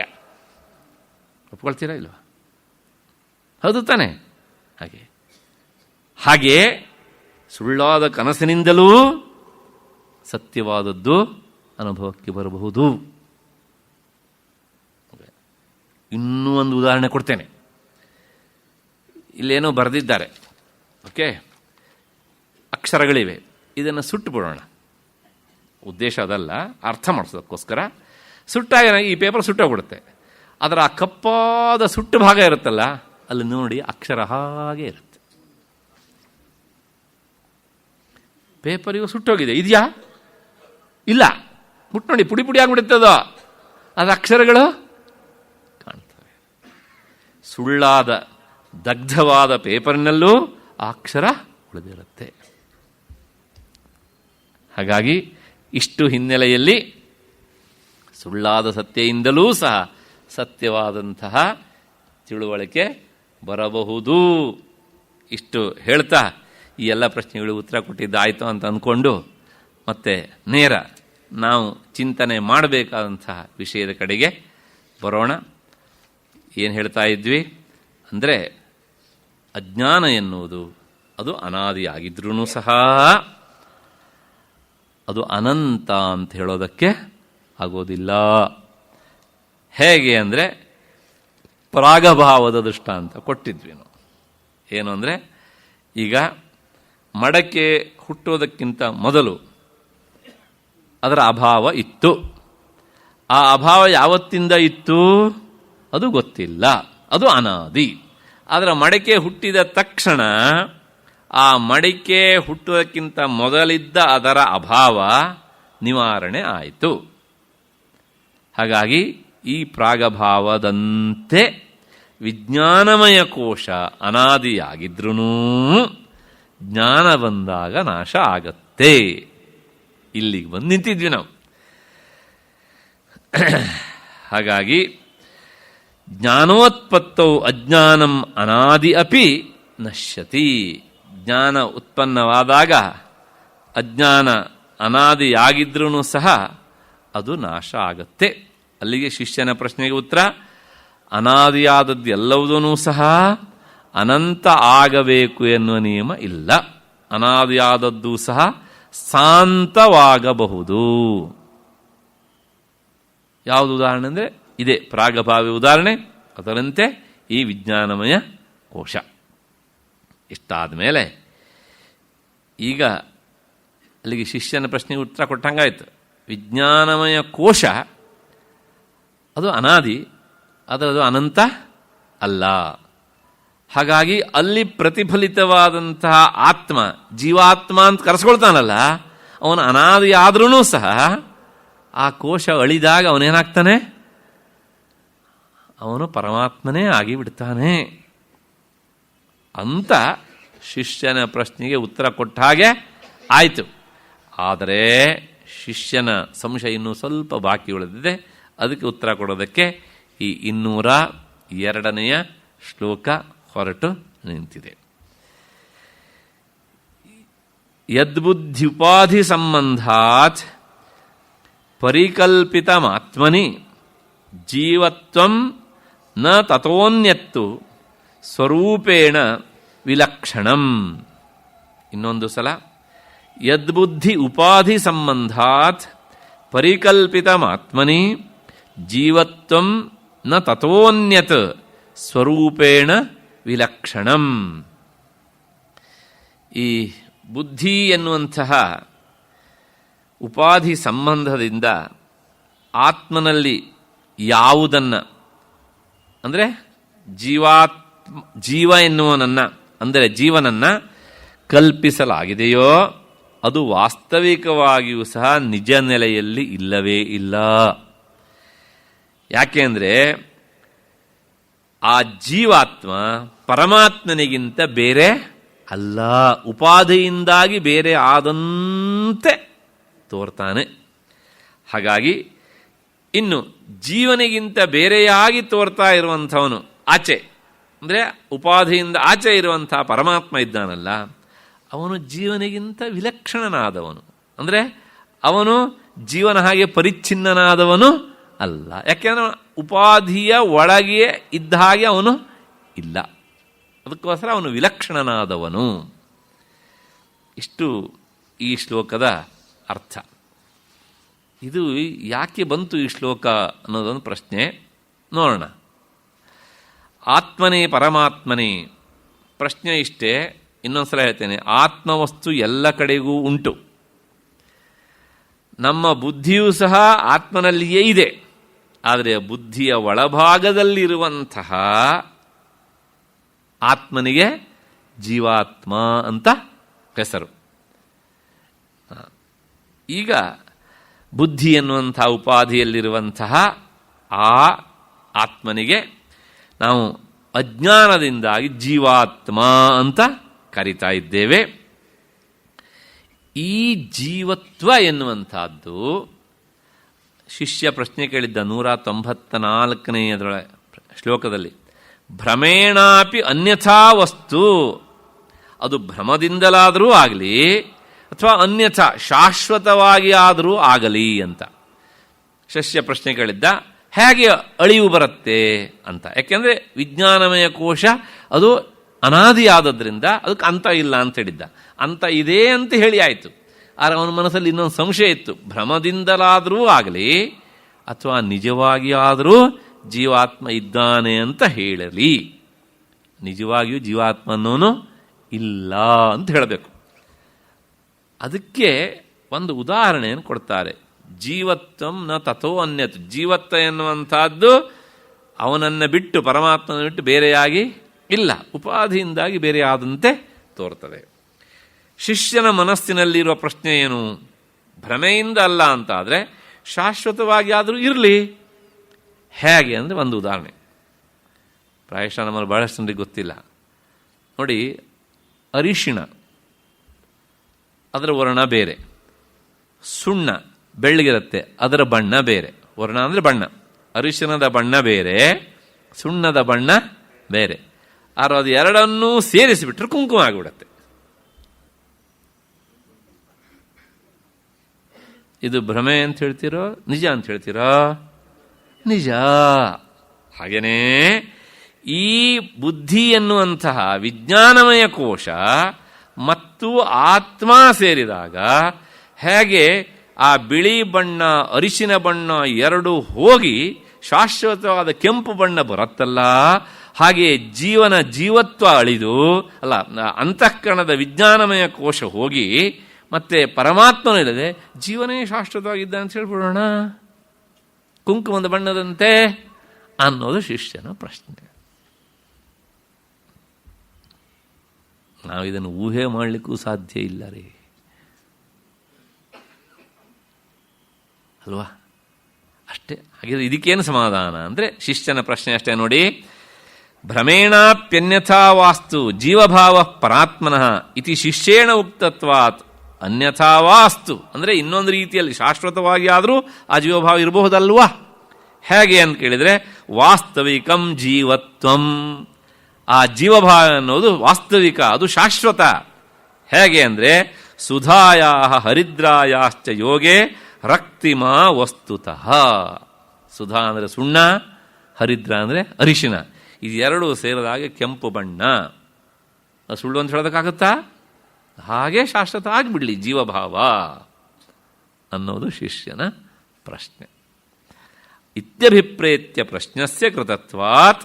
ಹೀಗೆ ಶಿಷ್ಯ ಪ್ರಶ್ನೆ ಮಾಡಿದ್ರಿಂದ ಅದು ಶಿಷ್ಯನ ಮನಸ್ಸಿನಲ್ಲಿ ಈ ಭಾವ ಇದೆ ಅಂತ ಆ ಗುರುಗಳಿಗೆ ಗೊತ್ತಾಗುತ್ತೆ, ಸಾಮಾನ್ಯ ಜನರಿಗೆ ಗೊತ್ತಾಗೋದಿಲ್ಲ. ಆ ಅಭಿಪ್ರಾಯವನ್ನು ನಿರಾಸ ಮಾಡೋದಕ್ಕೋಸ್ಕರ ಆತ್ಮನಲ್ಲಿ ಈ ಬುದ್ಧಿಯ ಸಂಬಂಧವಶಾತ್, ಬುದ್ಧಿಯ ಸಂಬಂಧದಿಂದ ಏನು ನಾವು ಜೀವನನ್ನು ಕಲ್ಪನೆ ಮಾಡಿದ್ದೇವಲ್ಲ, ಆ ಜೀವತ್ವ ಅದು ವಾಸ್ತವಿಕವಾದದ್ದು ಅಲ್ಲ. ಸ್ವರೂಪದಿಂದ ಅದು ಆತ್ಮನಿಗಿಂತ ಅದು ಬೇರೆ ಅಲ್ಲ. ಉಪಾಧಿ ಅಳಿದಾಗ ಅದು ಅಂದರೆ ಅಂತಃಕರಣ ಅಳಿದಾಗ, ಕಾರಣ ಶರೀರ ಅಳಿದಾಗ ಅದು ಪರಮಾತ್ಮನೇ ಆಗಿಬಿಡ್ತದೆ ಅನ್ನೋದು ಈ ಶ್ಲೋಕದ ಅರ್ಥ. ಅದನ್ನು ತಿಳಿಸೋದಕ್ಕೋಸ್ಕರ ಈ ಶ್ಲೋಕವನ್ನು ಶಂಕರ ಭಗವತ್ಪಾದರು ಇರಿಸಿದ್ದಾರೆ. ಇಷ್ಟು ಹಿನ್ನೆಲೆಯಲ್ಲಿ ಈ ಶ್ಲೋಕದ ಅರ್ಥ ಆಯಿತು ಅಂತ ಅಂದ್ಕೊಂಡು ಮತ್ತೆ ಶಿಷ್ಯನ ಪ್ರಶ್ನೆ. ಹಾಗಿದ್ರೆ ಆ ಬುದ್ಧಿಗೂ ಅಂದರೆ ವಿಜ್ಞಾನಮಯ ಕೋಶಕ್ಕೂ ಆತ್ಮನಿಗೂ ಇರುವಂಥ ಸಂಬಂಧ ಎಂತಹ ಸಂಬಂಧ ಅಂತ ಶಿಷ್ಯನ ಪ್ರಶ್ನೆ. ಅದಕ್ಕೆ ಉತ್ತರ ಹೇಳೋದಕ್ಕೆ ಈ 203ನೆಯ ಶ್ಲೋಕ ಹೊರಟಿದೆ. ಸಂಬಂಧ ಸ್ವಾತ್ಮನೋ ಬುದ್ಧ್ಯ ಮಿಥ್ಯಾಜ್ಞಾನ ಪುರಸ್ಸರಃ ವಿನಿವೃತ್ತಿರ್ಭವೇತ್ತಸ್ಯ ಸಮ್ಯಜ್ಞಾನೇನ ನಾನ್ಯಥಾ. ಇನ್ನೊಂದು ಸಲ. ಸಂಬಂಧ ಸ್ವಾತ್ಮನೋ ಬುದ್ಧ್ಯ ಮಿಥ್ಯಾಜ್ಞಾನ ಪುರಸ್ಸರಃ ವಿನಿವೃತ್ತಿರ್ಭವೇತ್ತಸ್ಯ ಸಮ್ಯಜ್ಞಾನೇನ ನಾನ್ಯಥಾ. ಬುದ್ಧಿಯೊಂದಿಗೆ ಆತ್ಮನ ಸಂಬಂಧ ಅದು ಮಿಥ್ಯಾಜ್ಞಾನಪೂರ್ವಕವಾದಂಥ ಸಂಬಂಧ, ಅಂದರೆ ತಪ್ಪು ತಿಳುವಳಿಕೆಯಿಂದ ಆದಂತಹ ಸಂಬಂಧ. ಆ ಬುದ್ಧಿ ಎನ್ನುವಂತಹ ಉಪಾಧಿ ಅದು ನಿವೃತ್ತಿ ಆದಾಗ, ಅಂದರೆ ಅದರ ನಿವೃತ್ತಿ ಹೇಗಾಗತ್ತೆ ಅಂದರೆ ತತ್ವಜ್ಞಾನದಿಂದ ಆಗತ್ತೆ. ತತ್ವಜ್ಞಾನದಿಂದ ಹಾಗೆ ಆದಾಗ ಏನಾಗುತ್ತೆ ಅಂದರೆ ಜೀವಭಾವ ಇರುವುದಿಲ್ಲ. ಅದರಿಂದ ತತ್ವಜ್ಞಾನ ಮಾತ್ರ ಆ ಉಪಾಧಿಯನ್ನು ಕಳೆಯಬಲ್ಲದು. ಅಂತಃಕರಣ ಎನ್ನುವಂಥ ಉಪಾಧಿಯ ನಾಶ ಆಗಲಿ ಅಂಥೇಳಿ ನಾವು ಎಷ್ಟೇ ಯಜ್ಞ ಯಾಗ ಮಾಡಿದ್ರೂ ಸಹ ಅದು ಅಳಿಯುವುದಿಲ್ಲ. ಅದು ವಿಚಾರದಿಂದಲೇ ಕ್ಷಯವಾಗತ್ತೆ, ಹೊರತು ಬೇರೆ ಯಾವುದರಿಂದಲೂ ಸಹ ಆಗುವುದಿಲ್ಲ. ಇಷ್ಟು ಈ ಶ್ಲೋಕದ ಅರ್ಥ. ಇಲ್ಲೊಂದು ಮಾತುಂಟು, ವಿಜ್ಞಾನಮಯ ಕೋಶಕ್ಕೂ ಮತ್ತು ಅದರಲ್ಲಿ ಪ್ರತಿಫಲಿತವಾದಂಥ ಆತ್ಮನಿಗೂ ಇರುವ ಸಂಬಂಧ ಅದು ಮಿಥ್ಯಾರೂಪವಾದ ಸಂಬಂಧ, ಅಂದರೆ ಅದು ಕಲ್ಪಿತವಾದ ಸಂಬಂಧ, ಆರೋಪಿತವಾದ ಸಂಬಂಧ. ಅದು ಹೇಗಿರುತ್ತೆ ಅಂದರೆ ಆತ್ಮನ ಚೈತನ್ಯ ಗುಣ ಎನ್ನುವಂತಹದ್ದು ಬುದ್ಧಿಯಲ್ಲಿ ತೋರುತ್ತೆ. ಬುದ್ಧಿಯಲ್ಲಿರುವಂತಹ ಕರ್ತೃತ್ವ ಭೋಕ್ತೃತ್ವ ಆತ್ಮನಲ್ಲಿ ತೋರುತ್ತೆ. ಸ್ವಲ್ಪ ಅರ್ಥ ಆಗೋದು ಕಷ್ಟ. ಈಗ ಒಂದು ಉದಾಹರಣೆ ಕೊಡ್ತೇನೆ. ನಿನ್ನೆ ದಿವಸನೂ ನಾನು ಈ ವಿಷಯವನ್ನು ಬೇರೆ ರೀತಿಯಲ್ಲಿ ಹೇಳಿದ್ದೆ, ಆದರೆ ಇನ್ನೊಮ್ಮೆ ಹೇಳ್ತೇನೆ. ನೋಡಿ, ಒಂದು ಕಬ್ಬಿಣದ ಉಂಡೆ, ಅದನ್ನು ಬೆಂಕಿ ಹಾಕಿ ಕಾಯಿಸೋಣ. ಅದು ಕೆಂಪಗಾಗತ್ತೆ. ಅದಾದಮೇಲೆ ಈಚೆ ತೆಗೆದು ಬಿಡೋಣ. ಒಂದು ಅರ್ಧ ಗಂಟೆ ಆದಮೇಲೆ ಅದನ್ನು ಮುಟ್ಟಿದರೆ ಅದು ಸುಡತ್ತೋ ಇಲ್ವೋ? ಸುಡತ್ತೆ. ಸಂಸ್ಕೃತದಲ್ಲಿ ಇದನ್ನೇ ಅಯೋದಹತಿ, ಕಬ್ಬಿಣ ಸುಡುತ್ತದೆ ಅಂತ. ಈ ಒಂದು ಪ್ರಶ್ನೆ ಕೇಳ್ತೇನೆ, ಸುಡುವುದು ಕಬ್ಬಿಣದ ಸ್ವಭಾವವೋ ಬೆಂಕಿಯ ಸ್ವಭಾವವೋ? ಅರೆ, ಬೆಂಕಿಯ ಸ್ವಭಾವ. ಕಬ್ಬಿಣ ಸುಡುತ್ತದೆ ಅಂತ ಯಾಕೆ ಹೇಳಿದ್ರಿ? ಬೆಂಕಿಯ ಸಾಮೀಪ್ಯದಿಂದ ಅದು ಬಿಸಿಯಾಗಿದೆ, ಹೌದು ತಾನೆ? ಹಾಗಾಗಿ ಬೆಂಕಿ ಮಾಡುವ ಕೆಲಸವನ್ನು ಕೆಲವು ಹೊತ್ತು ಮಾಡುತ್ತೆ. ಅಂದ ಮಾತ್ರಕ್ಕೆ ಕಬ್ಬಿಣ ಯಾವಾಗಲೂ ಸುಡುವುದಿಲ್ಲ ಅಲ್ವಾ? ಇದು ಒಂದು, ಹಾಗೆ ಇಟ್ಕೊಂಡಿರಿ. ಈಗ ಇದಕ್ಕೆ ವಿರುದ್ಧವಾದ ಇನ್ನೊಂದು ಕೊಡ್ತೇನೆ. ಅಂದರೆ ಇದಕ್ಕೆ ಪ್ಯಾರಲಲ್ ಆಗಿರುವಂಥದ್ದು, ವಿರುದ್ಧವಾದದ್ದಲ್ಲ. ಪ್ರಶ್ನೆ ಇಷ್ಟೇ, ಬೆಂಕಿಗೆ ಬಣ್ಣ ಇದೆ, ಅದರ ನಿರ್ದಿಷ್ಟವಾದ ಶೇಪ್, ಆಕಾರ ಇಲ್ಲ. ಈಗ ಒಂದು ವರ್ತುಲಾಕಾರದ ರಾಡಿಗೆ ಬೆಂಕಿ ಹಾಕೋಣ, ಇನ್ನೊಂದು ಉದ್ದದ ರಾಡಿಗೆ ಬೆಂಕಿ ಹಾಕೋಣ, ಇನ್ನೊಂದು ಚಿಕ್ಕ ರಾಡಿಗೆ ಬೆಂಕಿ ಹಾಕೋಣ. ಈಗ ಆ ಚಿಕ್ಕ ರಾಡಿನಲ್ಲಿರುವಂಥ ಬೆಂಕಿ ಚಿಕ್ಕ ರಾಡಿನ ಆಕಾರವನ್ನೇ ತಾಳತ್ತೋ ಇಲ್ವೋ? ತಾಳತ್ತೆ. ಉದ್ದದ ರಾಡಿನಲ್ಲಿ ಉದ್ದದ ರಾಡಿನ ಆಕಾರವನ್ನೇ ತಾಳತ್ತೆ. ವರ್ತುಲಾಕಾರದ ರಾಡಿನಲ್ಲಿ ವರ್ತುಲಾಕಾರವನ್ನು ತಾಳತ್ತೆ. ನಿಜವಾಗಿ ಆಕಾರ ಇಲ್ಲದೇ ಇರುವಂತಹ ಬೆಂಕಿ ತನಗೆ ಉಪಾಧಿಯಾದಂತಹ ಕಬ್ಬಿಣದ ಬೇರೆ ಬೇರೆ ಆಕಾರಗಳಿಂದಾಗಿ ತಾನೂ ಆಕಾರ ತಾಳಿದಂತೆ ಬರುತ್ತೆ, ಹೌದು ತಾನೆ? ಎಸ್. ಈಗ ಎರಡನ್ನು ಸೇರಿಸೋಣ. ಸುಡುವ ಶಕ್ತಿ ಇಲ್ಲದೆ ಇರುವಂತಹ ಕಬ್ಬಿಣ ಬೆಂಕಿಯ ಸಾಮೀಪ್ಯದಿಂದ ಸುಡತ್ತೆ. ಆಕಾರ ಇಲ್ಲದೆ ಇರುವಂತಹ ಬೆಂಕಿ ಕಬ್ಬಿಣದ ಸಾಮೀಪ್ಯದಿಂದ ಅದರ ಬೇರೆ ಬೇರೆ ಆಕಾರವನ್ನು ತಾಳತ್ತೆ. ಇದು ಎರಡರ ಸಂಬಂಧ ಸತ್ಯ ಅಂತ ಹೇಳ್ತಿರೋ ಮಿಥ್ಯ ಅಂತ ಹೇಳ್ತಿರೋ? ಸತ್ಯ ಅಂತ ಹೇಳ್ತೀರಾ? ಸತ್ಯ ಅಂತ ಹೇಳಿದ್ರೆ ಆ ಕಬ್ಬಿಣದ ರಾಡುವನ್ನೆಲ್ಲ ಬೆಂಕಿ ಅಂಶ ಹೋದ್ಮೇಲೂ ಸಹ ಬೆಂಕಿ ಏನಾಗಬೇಕು? ಅದೇ ಆಕಾರ ಕಾಣಬೇಕು. ಕಾಣುತ್ತಾ? ಇದನ್ನೇ ಹೇಳೋದು ಮಿಥ್ಯಾರೂಪವಾದ ಸಂಬಂಧ. ಅಲ್ಲಿ ಏನು ಹೇಳ್ದಂಗಾಯ್ತು? ಕಬ್ಬಿಣದಲ್ಲಿರುವಂತಹ ಆಕಾರ ಬೆಂಕಿಯಲ್ಲಿ ತೋರುತ್ತೆ, ಬೆಂಕಿಯಲ್ಲಿರುವಂತಹ ದಾಹಕ ಶಕ್ತಿ ಕಬ್ಬಿಣದಲ್ಲಿ ತೋರುತ್ತೆ. ಹಾಗೆಯೇ ಆತ್ಮನಲ್ಲಿರುವಂತಹ ಚೈತನ್ಯ ಗುಣ ಬುದ್ಧಿಯಲ್ಲಿ ಕಾಣುತ್ತೆ, ಬುದ್ಧಿಯಲ್ಲಿರುವಂತಹ ಕರ್ತೃತ್ವ ಭೋಕ್ತೃತ್ವ ಆತ್ಮನಲ್ಲಿ ಕಾಣುತ್ತೆ. ಅಲ್ಲಿಗೆ ಆತ್ಮನಲ್ಲಿ ಕಾಣ್ತಾ ಇರುವಂತಹ ಕರ್ತೃತ್ವ ಭೋಕ್ತೃತ್ವ ಸುಳ್ಳು ಹೇಳ್ತೀರಾ ಸತ್ಯ ಹೇಳ್ತೀರಾ? ಈಗ ಸುಳ್ಳು. ಹಾಗೆಯೇ ಬುದ್ಧಿಯಲ್ಲಿ ಕಾಣ್ತಾ ಇರುವಂತಹ ಚೈತನ್ಯ ಎನ್ನುವಂತಹದ್ದು ಸತ್ಯವೋ ಸುಳ್ಳೋ? ಸುಳ್ಳು. ಯಾಕೆಂದ್ರೆ ಅದು ಆತ್ಮನ ಸಾನ್ನಿಧ್ಯದಿಂದಾಗಿ ಜಡವಾದರೂ ಸಹ ಚೇತನದಂತೆ ಕೆಲಸ ಮಾಡುತ್ತೆ. ನೋಡಿ, ಎಂಥ ಸುಂದರವಾದ ದೃಷ್ಟಾಂತ ಕೊಡ್ತಾರೆ. ಪರಮ ಕರುಣಾಳುಗಳಲ್ವಾ? ಪ್ರಾಯಶಃ ಇದಕ್ಕಿಂತ ಸುಂದರವಾದ ದೃಷ್ಟಾಂತ, ಆ ಅಧ್ಯಾಸ ಸಂಬಂಧಕ್ಕೆ ಇನ್ನೊಂದು ದೃಷ್ಟಾಂತ ನಮಗೆ ಸಿಗುವುದೇ ಇಲ್ಲ. ವೇದಾಂತ ವಿಚಾರವನ್ನು ಇಲ್ಲದೆ ಇನ್ನು ಯಾರತ್ತು ಕೇಳಬೇಕ್ರಿ ನಾವು? ಹೀಗೆ ನೋಡಿ, ಬುದ್ಧ್ಯಾತ್ಮನೋ ಕರ್ತೃತ್ವ ಚೈತನ್ಯಾದಿ ಧರ್ಮಾಣಾಂ ಪ್ರತೀಯಮಾನಾನಾಂ ಅನ್ಯೋನ್ಯ ಅಧ್ಯಾಸ ಮೂಲಕತ್ವಸ್ಯೈವ ವಕ್ತವ್ಯತೆಯ ಧರ್ಮಿ ತಾದಾತ್ಮ್ಯ ಅಧ್ಯಾಸ. ಅಲ್ಲದೆ ಇದು ಅಧ್ಯಾಸ, ಒಂದರನ್ನು ಇನ್ನೊಂದರ ಮೇಲೆ ಆರೋಪ ಮಾಡೋದು. ಬೆಂಕಿಯಲ್ಲಿರುವಂತಹ ದಾಹಕ ಶಕ್ತಿಯನ್ನು ಕಬ್ಬಿಣದಲ್ಲೂ, ಕಬ್ಬಿಣಕ್ಕಿರುವಂತಹ ಆಕಾರವನ್ನು ಬೆಂಕಿಯಲ್ಲಿಯೂ ಸೇರಿಸೋದು. ಇದು ಅಧ್ಯಾಸ. ಒಂದನ್ನು ಇನ್ನೊಂದನ್ನಾಗಿ ತಪ್ಪಾಗಿ ತಿಳ್ಕೊಳ್ಳೋದು. ಇಂತಹ ಈ ಅಧ್ಯಾಸ ಇದು ಯಾವಾಗಲಿಂದ ಶುರುವಾಗಿದೆ? ಈ ವಿಜ್ಞಾನಮಯ ಕೋಶಕ್ಕೂ ಆತ್ಮನಿಗೂ ಈ ತಾದಾತ್ಮ್ಯ ಸಂಬಂಧ, ಮಿಥ್ಯಾಭೂತವಾದ ಸಂಬಂಧ, ಕಲ್ಪಿತವಾದ ಸಂಬಂಧ ಮೂರು ಒಂದೇ. ಯಾವತ್ತಿನ ಶುರುವಾಯಿತು? ದಟ್ ಇಸ್ ಅನಾದಿ. ಹಾಗೆ ಯಾಕೆ ಹೋಗಲಿಲ್ಲ? ಹೋಗ್ಲಿಕ್ಕೆ ಬೇಕಾದ ಪ್ರಯತ್ನ ಮಾಡಲಿಲ್ಲ ಅಲ್ಲ. ಇವಾಗ ಮಾಡಿದ್ವಲ್ಲ, ಹಿಂದೆ ಎಷ್ಟೋ ಜನ್ಮದಲ್ಲಿ ಮಾಡಲಿಲ್ಲ, ಈಗ ಒಂದು ದಿವಸ ಮಾಡಿಬಿಟ್ರೆ ಹೋಗ್ಬಿಡುತ್ತೆ ಅದು. ಇದು ಹೇಗಿದೆ ಕೇಳಿದರೆ, ನಮ್ಮ ಮೈ ಮೇಲೆ ಗಾಯ ಆಗಿದೆ, ಒಂದು 5-6 ವರ್ಷದಿಂದ ಗಾಯ. ಅದಕ್ಕೆ ಒಂದು ದಿವಸ ಯಾವುದೋ ಒಂದು ವಾಸಿ ಆಗಲಿ ಅಂತ ಪೌಡ್ರ್ ಹಾಕ್ಬಿಡೋದು. ಮಾರನೇ ದಿವಸ ನೀವು ಕೊಟ್ರಿ ಪೌಡ್ರ್ ಹಾಕಿದೆ, ವಾಸಿನೇ ಆಗಲಿಲ್ಲ, ಅದು ಉಳಿಸ್ಕೊಬಿಟ್ಟಿದೆ. ಒಂದು ದಿವಸ ಪೌಡ್ರ್ ಹಾಕಿದ್ರೆ ವಾಸಿ ಆಗಿಬಿಡುತ್ತಾ? ಹಾಗಿದ್ರೆ ಎಷ್ಟು ದಿವಸ ಹಾಕಬೇಕು?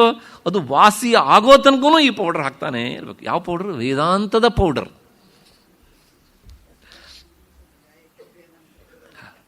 ಅದನ್ನು ತೊಳಿಬೇಕು. ಯಾವುದರಿಂದ?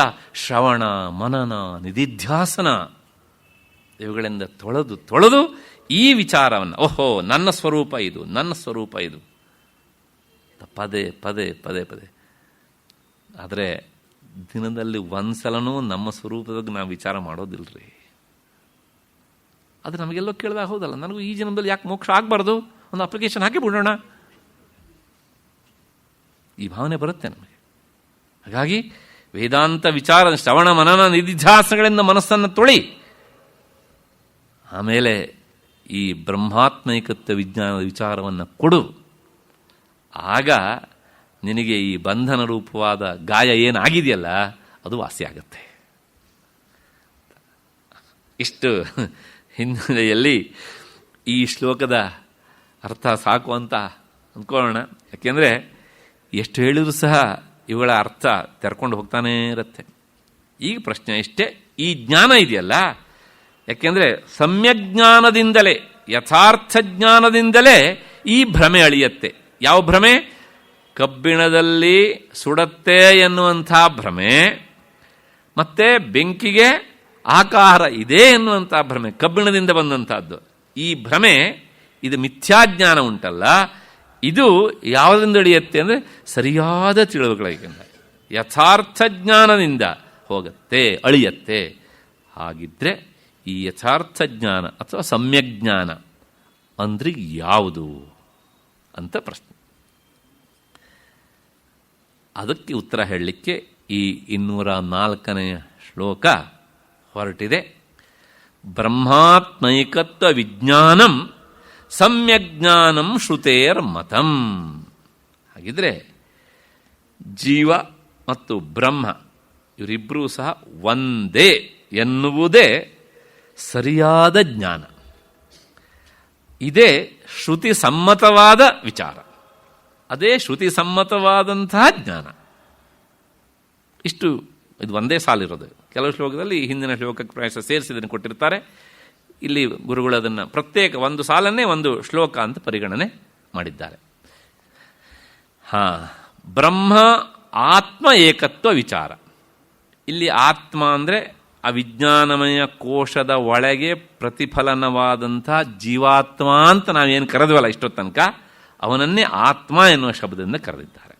ಬ್ರಹ್ಮ ಅಂದರೆ ಅಂತಃಕರಣದ ಆಚೆ, ಬುದ್ಧಿಕೋಶದಿಂದ, ವಿಜ್ಞಾನಮಯ ಕೋಶದಿಂದ ಆಚೆ ಹೊರಗಡೆ ಇರುವಂತಹದ್ದು ಬ್ರಹ್ಮ ಅಂತ. ಅಂದರೆ ಹೊರಗಿರುವ ಆತ್ಮ, ಒಳಗಿರುವ ಆತ್ಮ ಎರಡೂ ಸಹ ಒಂದೇ. ಈ ಹೊರಗೆ ಒಳಗೆ ಎನ್ನುವಂಥ ಭೇದಕ್ಕೆ ಕಾರಣ ವಿಜ್ಞಾನಮಯ ಕೋಶ ಎನ್ನುವ ಉಪಾಧಿ.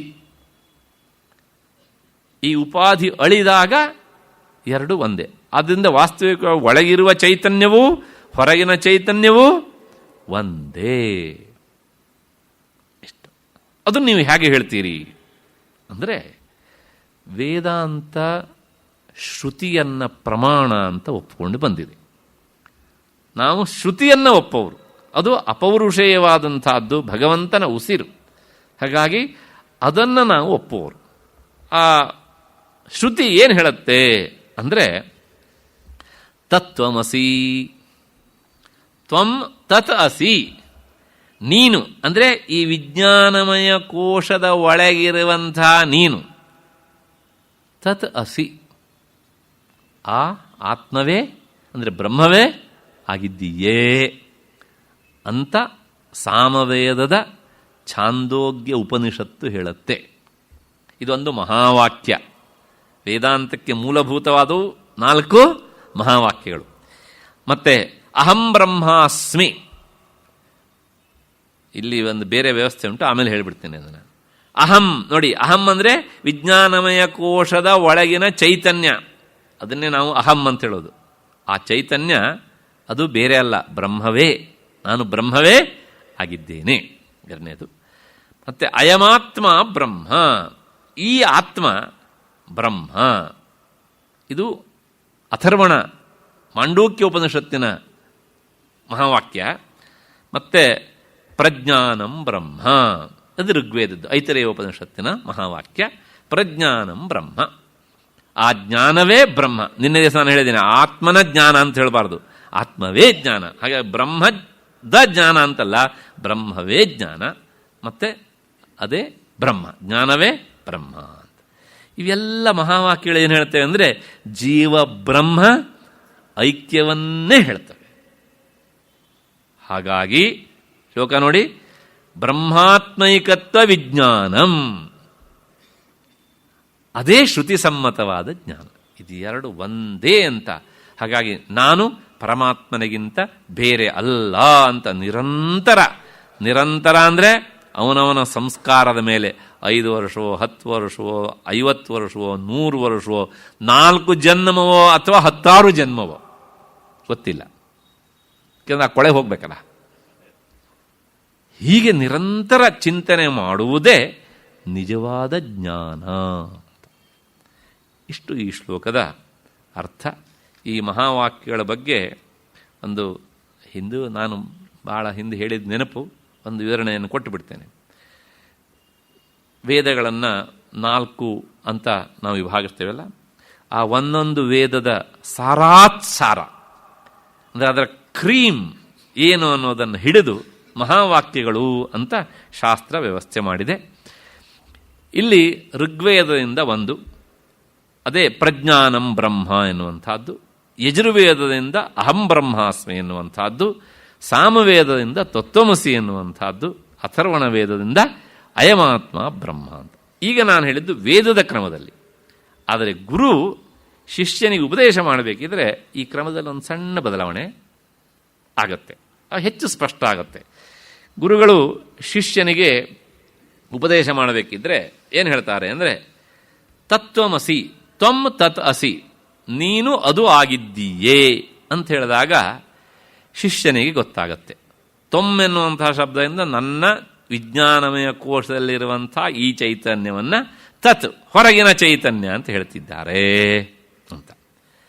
ಇದನ್ನು ಉಪದೇಶಾತ್ಮಕವಾದ ಮಹಾವಾಕ್ಯ ಗುರುಗಳು ಶಿಷ್ಯನಿಗೆ ಉಪದೇಶ ಮಾಡ್ತಾರೆ. ಉಪದೇಶ ಮಾಡಿ ಆದಮೇಲೆ ಅವನು ಹಾಗೇನೆ ಇವತ್ತಿನ ಭಾಷೆಯಲ್ಲಿ ಹೇಳಬೇಕು, ಹೋಮ್ವರ್ಕ್ ಮಾಡ್ತಾನೆ. ತ್ವಂ ತತಸಿ ಅಂತ ಹೇಳಿದರು, ನಾನು ಇದನ್ನು ಅನುಭವಕ್ಕೆ ತಂದುಕೊಳ್ಬೇಕು ಅಲ್ವಾ ಅಂತ ಹೇಳಿ ಆತ ಏನು ಮಾಡ್ತಾನೆ ಅಂದರೆ ಹಾಗೆ ಕೆಲಸ ಸಾಧನೆ ಶುರು ಮಾಡಿದಾಗ ಅವನಿಗೆ ಹೌದು ನಾನು ಅದು, ಆದರೆ ಅದು ಅಂದರೆ ಯಾವುದು ಅಂತ ಒಂದು ಪ್ರಶ್ನೆ ಇವಾಗ. ಅದಕ್ಕೆ ಪ್ರಜ್ಞಾನಂ ಬ್ರಹ್ಮ, ಓಹೋ ಅದು ಏನಾಗಿದೆ ಕೇಳಿದರೆ ಜ್ಞಾನಸ್ವರೂಪವಾದ್ದು, ಅದು ಜ್ಞಾನಸ್ವರೂಪ ಉಳ್ಳದ್ದು, ಜ್ಞಾನವೇ ಅದರ ಸ್ವರೂಪ. ಇದು ಸ್ವರೂಪ ಬೋಧಕವಾದ ಮಹಾವಾಕ್ಯ. ಅವನ ಸ್ವರೂಪ ಜ್ಞಾನ ರೂಪದ್ದು ಅನ್ನೋದನ್ನು ಹೇಳುತ್ತೆ. ಇದಾದ ಮೇಲೆ ಓಹೋ ಅದು ಜ್ಞಾನಸ್ವರೂಪದ್ದು, ಜ್ಞಾನ ಸ್ವರೂಪವೇ ಆಗಿದೆ ಅಂತ ಆದಮೇಲೆ ನಾನು ಅದೇ ಆಗಿದ್ದೇನೆ ಮೊದಲನೇ ಉಪದೇಶ ವಾಕ್ಯದಲ್ಲಿ, ಅದು ಜ್ಞಾನಸ್ವರೂಪದ್ದು ಅಂತ ಆದಮೇಲೆ ಇಲ್ಲಿರುವುದು ಅಲ್ಲಿರುವುದು ಎರಡು ಒಂದೇ ಅಂತ ಆದಮೇಲೆ ಈಗೇನಾಯಿತು, ಅಯಮಾತ್ಮ ಬ್ರಹ್ಮ, ಈ ಜೀವಾತ್ಮ ಅಂತ ಕರೆಸ್ಕೊಳ್ಳುವವನು ಬ್ರಹ್ಮನೇ ಆಗಿದ್ದಾನೆ. ಹೀಗೆ ಅನುಸಂಧಾನಾತ್ಮಕವಾದದ್ದು ಇದು ನಾವು ಮಾಡಬೇಕಾದದ್ದು, ಅನುಸಂಧಾನಾತ್ಮಕವಾದಂತಹ ಮಹಾವಾಕ್ಯ. ಈ ಸಾಧನೆ ಆದ ಮೇಲೆ ಎಷ್ಟೋ ವರ್ಷ ಎಷ್ಟೋ ಜನ್ಮ ಆದಮೇಲೆ ಕೊನೆಗೆ ಏನು ಅಂದರೆ ಅನುಭವಾತ್ಮಕವಾದಂಥ ಮಹಾವಾಕ್ಯ ಅಹಂ ಬ್ರಹ್ಮಾಸ್ಮಿ, ನಾನು ಬ್ರಹ್ಮವೇ ಆಗಿದೆ. ಅದು ಅವನ ಅನುಭವಕ್ಕೆ ಬರುತ್ತೆ. ನೋಡಿ, ಈ ಮಹಾವಾಕ್ಯಗಳಲ್ಲಿ ಎಂಥ ವ್ಯವಸ್ಥೆ ಇಟ್ಟಿದ್ದಾರೆ ಹೇಗೆ ಅಂತ. ಇಷ್ಟು ಎತ್ತರದ ವಿಷಯವನ್ನು ನಾವು ಇಟ್ಕೊಂಡಿದ್ದೇವೆ, ಅದರ ಚಿಂತನೆ ಮಾಡಲಿಕ್ಕೆ ಹೊರಟಿದ್ದೇವೆ. ಮಧ್ಯೆಯಲ್ಲಿ ನಮಗೆ ಈ ಎಲ್ಲ ಸಂಶಯಗಳು ಬಂದು ಕೆಲವು ಸಲ ನಮ್ಮನ್ನು ಅಲ್ಲಾಡಿಸ್ತಾ ಇರ್ತವೆ. ಆದರೆ ನಾವು ಅದಕ್ಕೆ ಗಟ್ಟಿಯಾಗಿ ಅಂಟ್ಕೊಂಡು ಇರಬೇಕು. ಅಷ್ಟು ಹಿನ್ನೆಲೆಯಲ್ಲಿ ಹಾಗಿದ್ರೆ ಜ್ಞಾನ ಅಂದರೆ ಏನು ಕೇಳಿದರೆ ಬ್ರಹ್ಮಾತ್ಮೈಕತ್ವ ವಿಜ್ಞಾನಂ ಸಮ್ಯಕ್ ಜ್ಞಾನಂ. ಈ ಅಯಮಾತ್ಮ ಬ್ರಹ್ಮ ಎನ್ನುವಂತಹ ಈ ಜೀವಬ್ರಹ್ಮ ಐಕ್ಯವನ್ನು ಬೋಧಿಸುವಂತಹದ್ದು ಉಂಟಲ್ಲ, ಅದೇ ಜ್ಞಾನ. ಅದೇ ಜ್ಞಾನ ಅನ್ನುವುದು ಅಪೌರುಷೇಯವಾದಂಥ ವೇದವಾಣಿಗೆ ಸಮ್ಮತವಾದದ್ದು, ಅದು ಶ್ರುತಿ ಸಮ್ಮತವಾದದ್ದು. ಇಷ್ಟು ಈ 204ನೇ ಶ್ಲೋಕದ ಅರ್ಥ. ಏನಿದ್ರೂ ಮಹಾವಾಕ್ಯದ ವಿಚಾರಕ್ಕೆ ಬಂದಿದ್ದೇವೆ. ವಿಜ್ಞಾನಮಯ ಕೋಶದ ವಿಚಾರ ಮುಗಿದಿಲ್ಲ. ಆದರೆ ಕಾಲ ಓಡ್ತಾ ಇದೆ. ನಾವು ಮಹಾವಾಕ್ಯಕ್ಕೆ ಬಂದಿದ್ದೇವೆ. ಇಂಥ ಮಹಾವಾಕ್ಯವನ್ನು ಬೋಧಿಸುವಂಥವನು ಯಾರು ಅಂದರೆ ಅವನು ಗುರು ಅಂತ. ನಾಳೆ ದಿವಸ ಇಂತಹ ಅದ್ಭುತವಾದಂಥದ್ದನ್ನು ಪ್ರಪಂಚಕ್ಕೆ ನೀಡಿದಂತಹ ಆ ಗುರುಪೂರ್ಣಿಮೆ. ನಾವು ಜಗದ್ಗುರುಗಳು ಅಂತ ಮೊದಲು ಸಂಬೋಧಿಸುವುದು ವೇದವ್ಯಾಸರನ್ನು ಅಲ್ವಾ. ಪ್ರಾಯಶಃ ಅವರೊಂದು ನಮ್ಮ ಭಾರತೀಯ ಸಂಸ್ಕೃತಿಯಿಂದ ಆಚೆ ಬಂದುಬಿಟ್ರೆ, ತೆಗೆದುಬಿಟ್ರೆ, ನಮಗೆ ನಮ್ಮ ಭಾರತೀಯ ಸಂಸ್ಕೃತಿ ಅನ್ನೋದೇ ಇರೋದಿಲ್ಲ.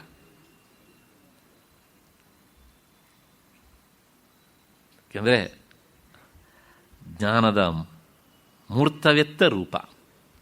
ಅವರು ಕೊಟ್ಟಂಥ ಕೊಡುಗೆ ಅದು ಅಪಾರ. ಹಾಗಾಗಿ ನಾಳೆ ದಿವಸ ಅವರಿಂದ ಪ್ರಾರಂಭ ಮಾಡಿ ಅಸ್ಮದ್ ಆಚಾರ್ಯ ಪರ್ಯಂತಾಂ ಒಂದೇ ಗುರು ಪರಂಪರಾಂ ಎನ್ನುವಂತಹ ಈ ಇಡೀ ಗುರು ಪರಂಪರೆಯನ್ನು ನಾವು ಚಿಂತನೆ ಮಾಡುವಂಥ ಒಂದು ಪರ್ವಕಾಲ. ನಾನು ಯಾವಾಗಲೂ ಹೇಳೋದುಂಟು, ನಮ್ಮಲ್ಲಿ ಶಿಕ್ಷಕರ ದಿನಾಚರಣೆ ಎನ್ನುವಂಥದ್ದು ರಾಧಾಕೃಷ್ಣನ್ನವರ ಜನ್ಮದಿನದಿಂದ ಬಂದದ್ದಲ್ಲ, ಅದಕ್ಕೂ ಮೊದಲೇ ಇತ್ತು. ಆಷಾಢ ಪೂರ್ಣಿಮೆ ಅದು ಗುರುಪೂರ್ಣಿಮೆ. ಆದರೆ ವೇದವ್ಯಾಸರು ಎಲ್ಲೂ ಹೇಳಲಿಲ್ಲ ನಾನು ಇಂಥ ದಿವಸ ಏನು ಇದನ್ನು ಆಚರಣೆ ಮಾಡಿ ಅಂತ ಹೇಳಲಿಲ್ವಲ್ಲ. ಹೌದು ತಾನೆ, ಜ್ಞಾನಿಗಳ ಲಕ್ಷಣ ಅದು. ಆದರೆ ಶಿಷ್ಯರು ಅದನ್ನು ಅರ್ಥ ಮಾಡಿಕೊಂಡ್ರು. ಯಾಕೆಂದರೆ ಜ್ಞಾನಿಗಳ ಋಣವನ್ನು ತೀರಿಸುವುದು ಹೇಗೆ? ತೀರಿಸಲಿಕ್ಕಾಗೋದಿಲ್ಲ. ಅವರಿಗೇನೋ ನೇರ ಉಪಕಾರ ಮಾಡೋಣ ಅಂದರೆ ಅವರು ಭೌತಿಕವಾಗಿ ನಮ್ಮ ಮುಂದೆ ಇಲ್ಲ. ಹಾಗಿದ್ರೆ ಏನು ಮಾಡೋದು? ಅವರ ಗ್ರಂಥವನ್ನು ಅಧ್ಯಯನ ಮಾಡೋದು. ಅವರ ಗ್ರಂಥವನ್ನು ಅಧ್ಯಯನ ಮಾಡಿದರೆ ತನ್ಮೂಲಕ ಅಷ್ಟರ ಮಟ್ಟಿಗೆ ಗುರುವಿನ ಋಣವನ್ನು, ಋಷಿ ಋಣವನ್ನು ತೀರಿಸಿದಾಗ್ತದೆ. ಅದರಿಂದ ನೋಡಿ, ನಮಗೂ ಲಾಭ. ಆ ಋಣವನ್ನು ತೀರಿಸಿದಂಥ ಋಣಮುಕ್ತರೂ ನಾವು ಆಗ್ತೇವೆ. ಹಾಗಾಗಿ ನಾಳೆಯಿಂದ ಆರಂಭಗೊಂಡು ಅಧ್ಯಾತ್ಮ ಸಾಧಕರೆಲ್ಲರೂ ಸಹ, ವಿಶೇಷವಾಗಿ ಯತಿಗಳು, ಮುನಿಗಳು, ಅವರೆಲ್ಲರೂ ಸಹ ಚಾತುರ್ಮಾಸ್ಯ ವ್ರತದಲ್ಲಿ ನಿಂತು ವಿಶೇಷವಾಗಿ ಅಧ್ಯಯನಕ್ಕೆ ತೊಡಗ್ತಾರೆ. ಅವರ ಹೆಸರು ಪರಿವ್ರಾಜಕರು ಅಂತ ಎಲ್ಲ ಕಡೆಗೂ ಸಂಚಾರ ಮಾಡಬೇಕು. ಆದರೆ ಆ ತಮ್ಮ ಪರಿವ್ರಾಜಕತ್ವವನ್ನು, ಸಂಚಾರವನ್ನು ನಿಲ್ಲಿಸಿ ಈ 2 ತಿಂಗಳ ಕಾಲ ನಿರಂತರ ಅಧ್ಯಯನದಲ್ಲಿ ತೊಡಗ್ತಾರೆ. ಹಾಗಾಗಿ ಗುರುಪೂರ್ಣಿಮೆಯಿಂದ ಪ್ರಾರಂಭಗೊಂಡಂಥ ಈ 2 ತಿಂಗಳ ಕಾಲ ಅದು ಅಧ್ಯಯನಕ್ಕೆ ಮೀಸಲಾದಂಥ ಕಾಲ. ಅದು ಎಷ್ಟು ಜನರಿಗೆ ಗೊತ್ತಿದೆಯಲ್ಲ ಗೊತ್ತಿಲ್ಲ. ಹಾಗಾಗಿ ಇಂತಹ ಅಧ್ಯಯನವನ್ನು ಮಾಡುವ ಕಾಲಕ್ಕೆ ನಾವು ನಾಳೆಯಿಂದ ಮತ್ತೆ ಹೋಗ್ತಾ ಇದ್ದೇವೆ. ಯಾಕೆಂದರೆ ಮತ್ತೆ ಮತ್ತೆ ಅಧ್ಯಯನ ಮಾಡು. ನೀನು ಎಷ್ಟೆಷ್ಟು ಅಧ್ಯಯನ ಮಾಡ್ತೀಯೋ ಅಷ್ಟಷ್ಟು ನಿನ್ನ ಬುದ್ಧಿ ಹರಿತವಾಗತ್ತೆ. ಬುದ್ಧಿ ಹರಿತ ಆಗತ್ತೆ ಅಂದರೆ ಬುದ್ಧಿ ಸೂಕ್ಷ್ಮ ಆಗುತ್ತೆ. ಬುದ್ಧಿ ಸೂಕ್ಷ್ಮ ಆಗತ್ತೆ ಅಂದರೆ ಬುದ್ಧಿ ಸ್ವಚ್ಛ ಆಗತ್ತೆ. ಸ್ವಚ್ಛವಾದ ಬುದ್ಧಿಯಲ್ಲಿ ಆತ್ಮ ವಸ್ತುವಿನ ಪ್ರತಿಫಲನ ಆಗತ್ತೆ. ಅದು ನಿನ್ನ ಅನುಭವಕ್ಕೆ ಬರುತ್ತೆ. ಅಂತಹ ಗುರುಪೂರ್ಣಿಮೆಯ ಮಹಾಪರ್ವ ದಿನ ನಾಳೆ ದಿವಸ. ಆ ನಿಮಿತ್ತವಾಗಿ ನಿಮಗೆಲ್ಲರಿಗೂ ಸಹ ನಾನು ಶುಭಾಶಯಗಳನ್ನು ತಿಳಿಸ್ತಿದ್ದೇನೆ. ಆ ಗುರು ಎನ್ನುವಂಥ ಹೆಸರಿನ ಚೈತನ್ಯ ನಮಗೆ ನಮ್ಮನ್ನು ಅಧ್ಯಯನದತ್ತ ಹೆಚ್ಚು ಪ್ರಚೋದಿಸಲಿ ಎನ್ನುವಂತಹ ಪ್ರಾರ್ಥನೆಯನ್ನು ಮಾಡ್ತೇನೆ. ಅದರ ಜೊತೆಗೆ ಈ 3 ದಿನಗಳ ಕಾಲ ಈ ಚಿಂತನೆಗೆ ಕಾರಣೀಭೂತರಾದವರು, ವಿಶೇಷವಾಗಿ ವೆಂಕಟೇಶ್ ಹಾಗೂ ಅವರ ಪರಿವಾರದವರು ಯಾವ ಉದ್ದೇಶದಿಂದ ಈ ವ್ಯವಸ್ಥೆಯನ್ನು ಮಾಡಿದ್ದಾರೋ ಅದನ್ನು ಆ ಗುರು ಚೈತನ್ಯ ಸ್ವರೂಪದ ವಸ್ತು ಈಡೇರಿಸಿಕೊಳ್ಳಿ ಅಂತ ಪ್ರಾರ್ಥಿಸ್ತೇನೆ. ಮತ್ತು ಈ 3 ದಿನಗಳ ಕಾಲ ಈ ಚಿಂತನೆಗೆ ನೀವೂ ಸಹ ಕಾರಣರಾಗಿದ್ದೀರಿ, ನಿಮ್ಮ ಶ್ರೋತ್ರೇಂದ್ರಿಯವನ್ನು ಕೊಟ್ಟಿದ್ದೀರಿ. ಹಾಗಾಗಿ ನಿಮಗೂ ಸಹ ಕೃತಜ್ಞತೆ. ಮತ್ತು ಈ ಎಲ್ಲದಕ್ಕೂ ಸಹ ಆಧಾರವಾದಂಥದ್ದು ಗೋಖಲೆ ಸಂಸ್ಥೆ. ಹಾಗಾಗಿ ಈ ಸಂಸ್ಥೆಗೆ ರಾಮಸ್ವಾಮಿಗಳವರಿಗೆ ಮತ್ತು ರಾಮವರಿಗೆ ವಂದನೆಗಳನ್ನು ಸಲ್ಲಿಸ್ತಾ, ಮತ್ತು ಈ ನನ್ನ 3 ದಿನದ ಈ ಮಾತುಗಳನ್ನು ಆ ಮಹಾಚೈತನ್ಯಕ್ಕೆ ಸಮರ್ಪಿಸ್ತಾ ಇದ್ದೇನೆ. ಎಲ್ಲರಿಗೂ ನಮಸ್ಕಾರ.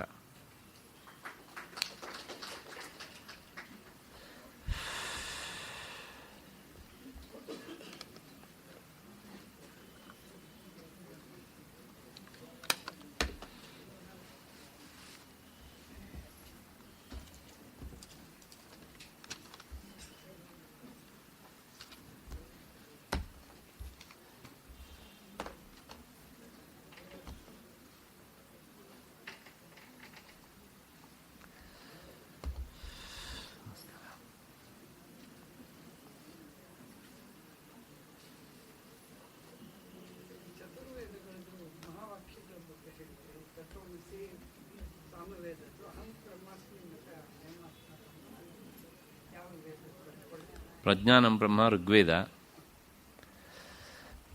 ಅಯಮಾತ್ಮ ಬ್ರಹ್ಮ ಅಥರ್ವಣ ವೇದ,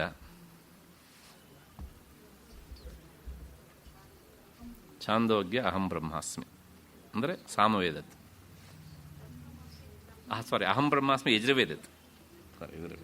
ತತ್ವಮಸಿ ಸಾಮವೇದತ್.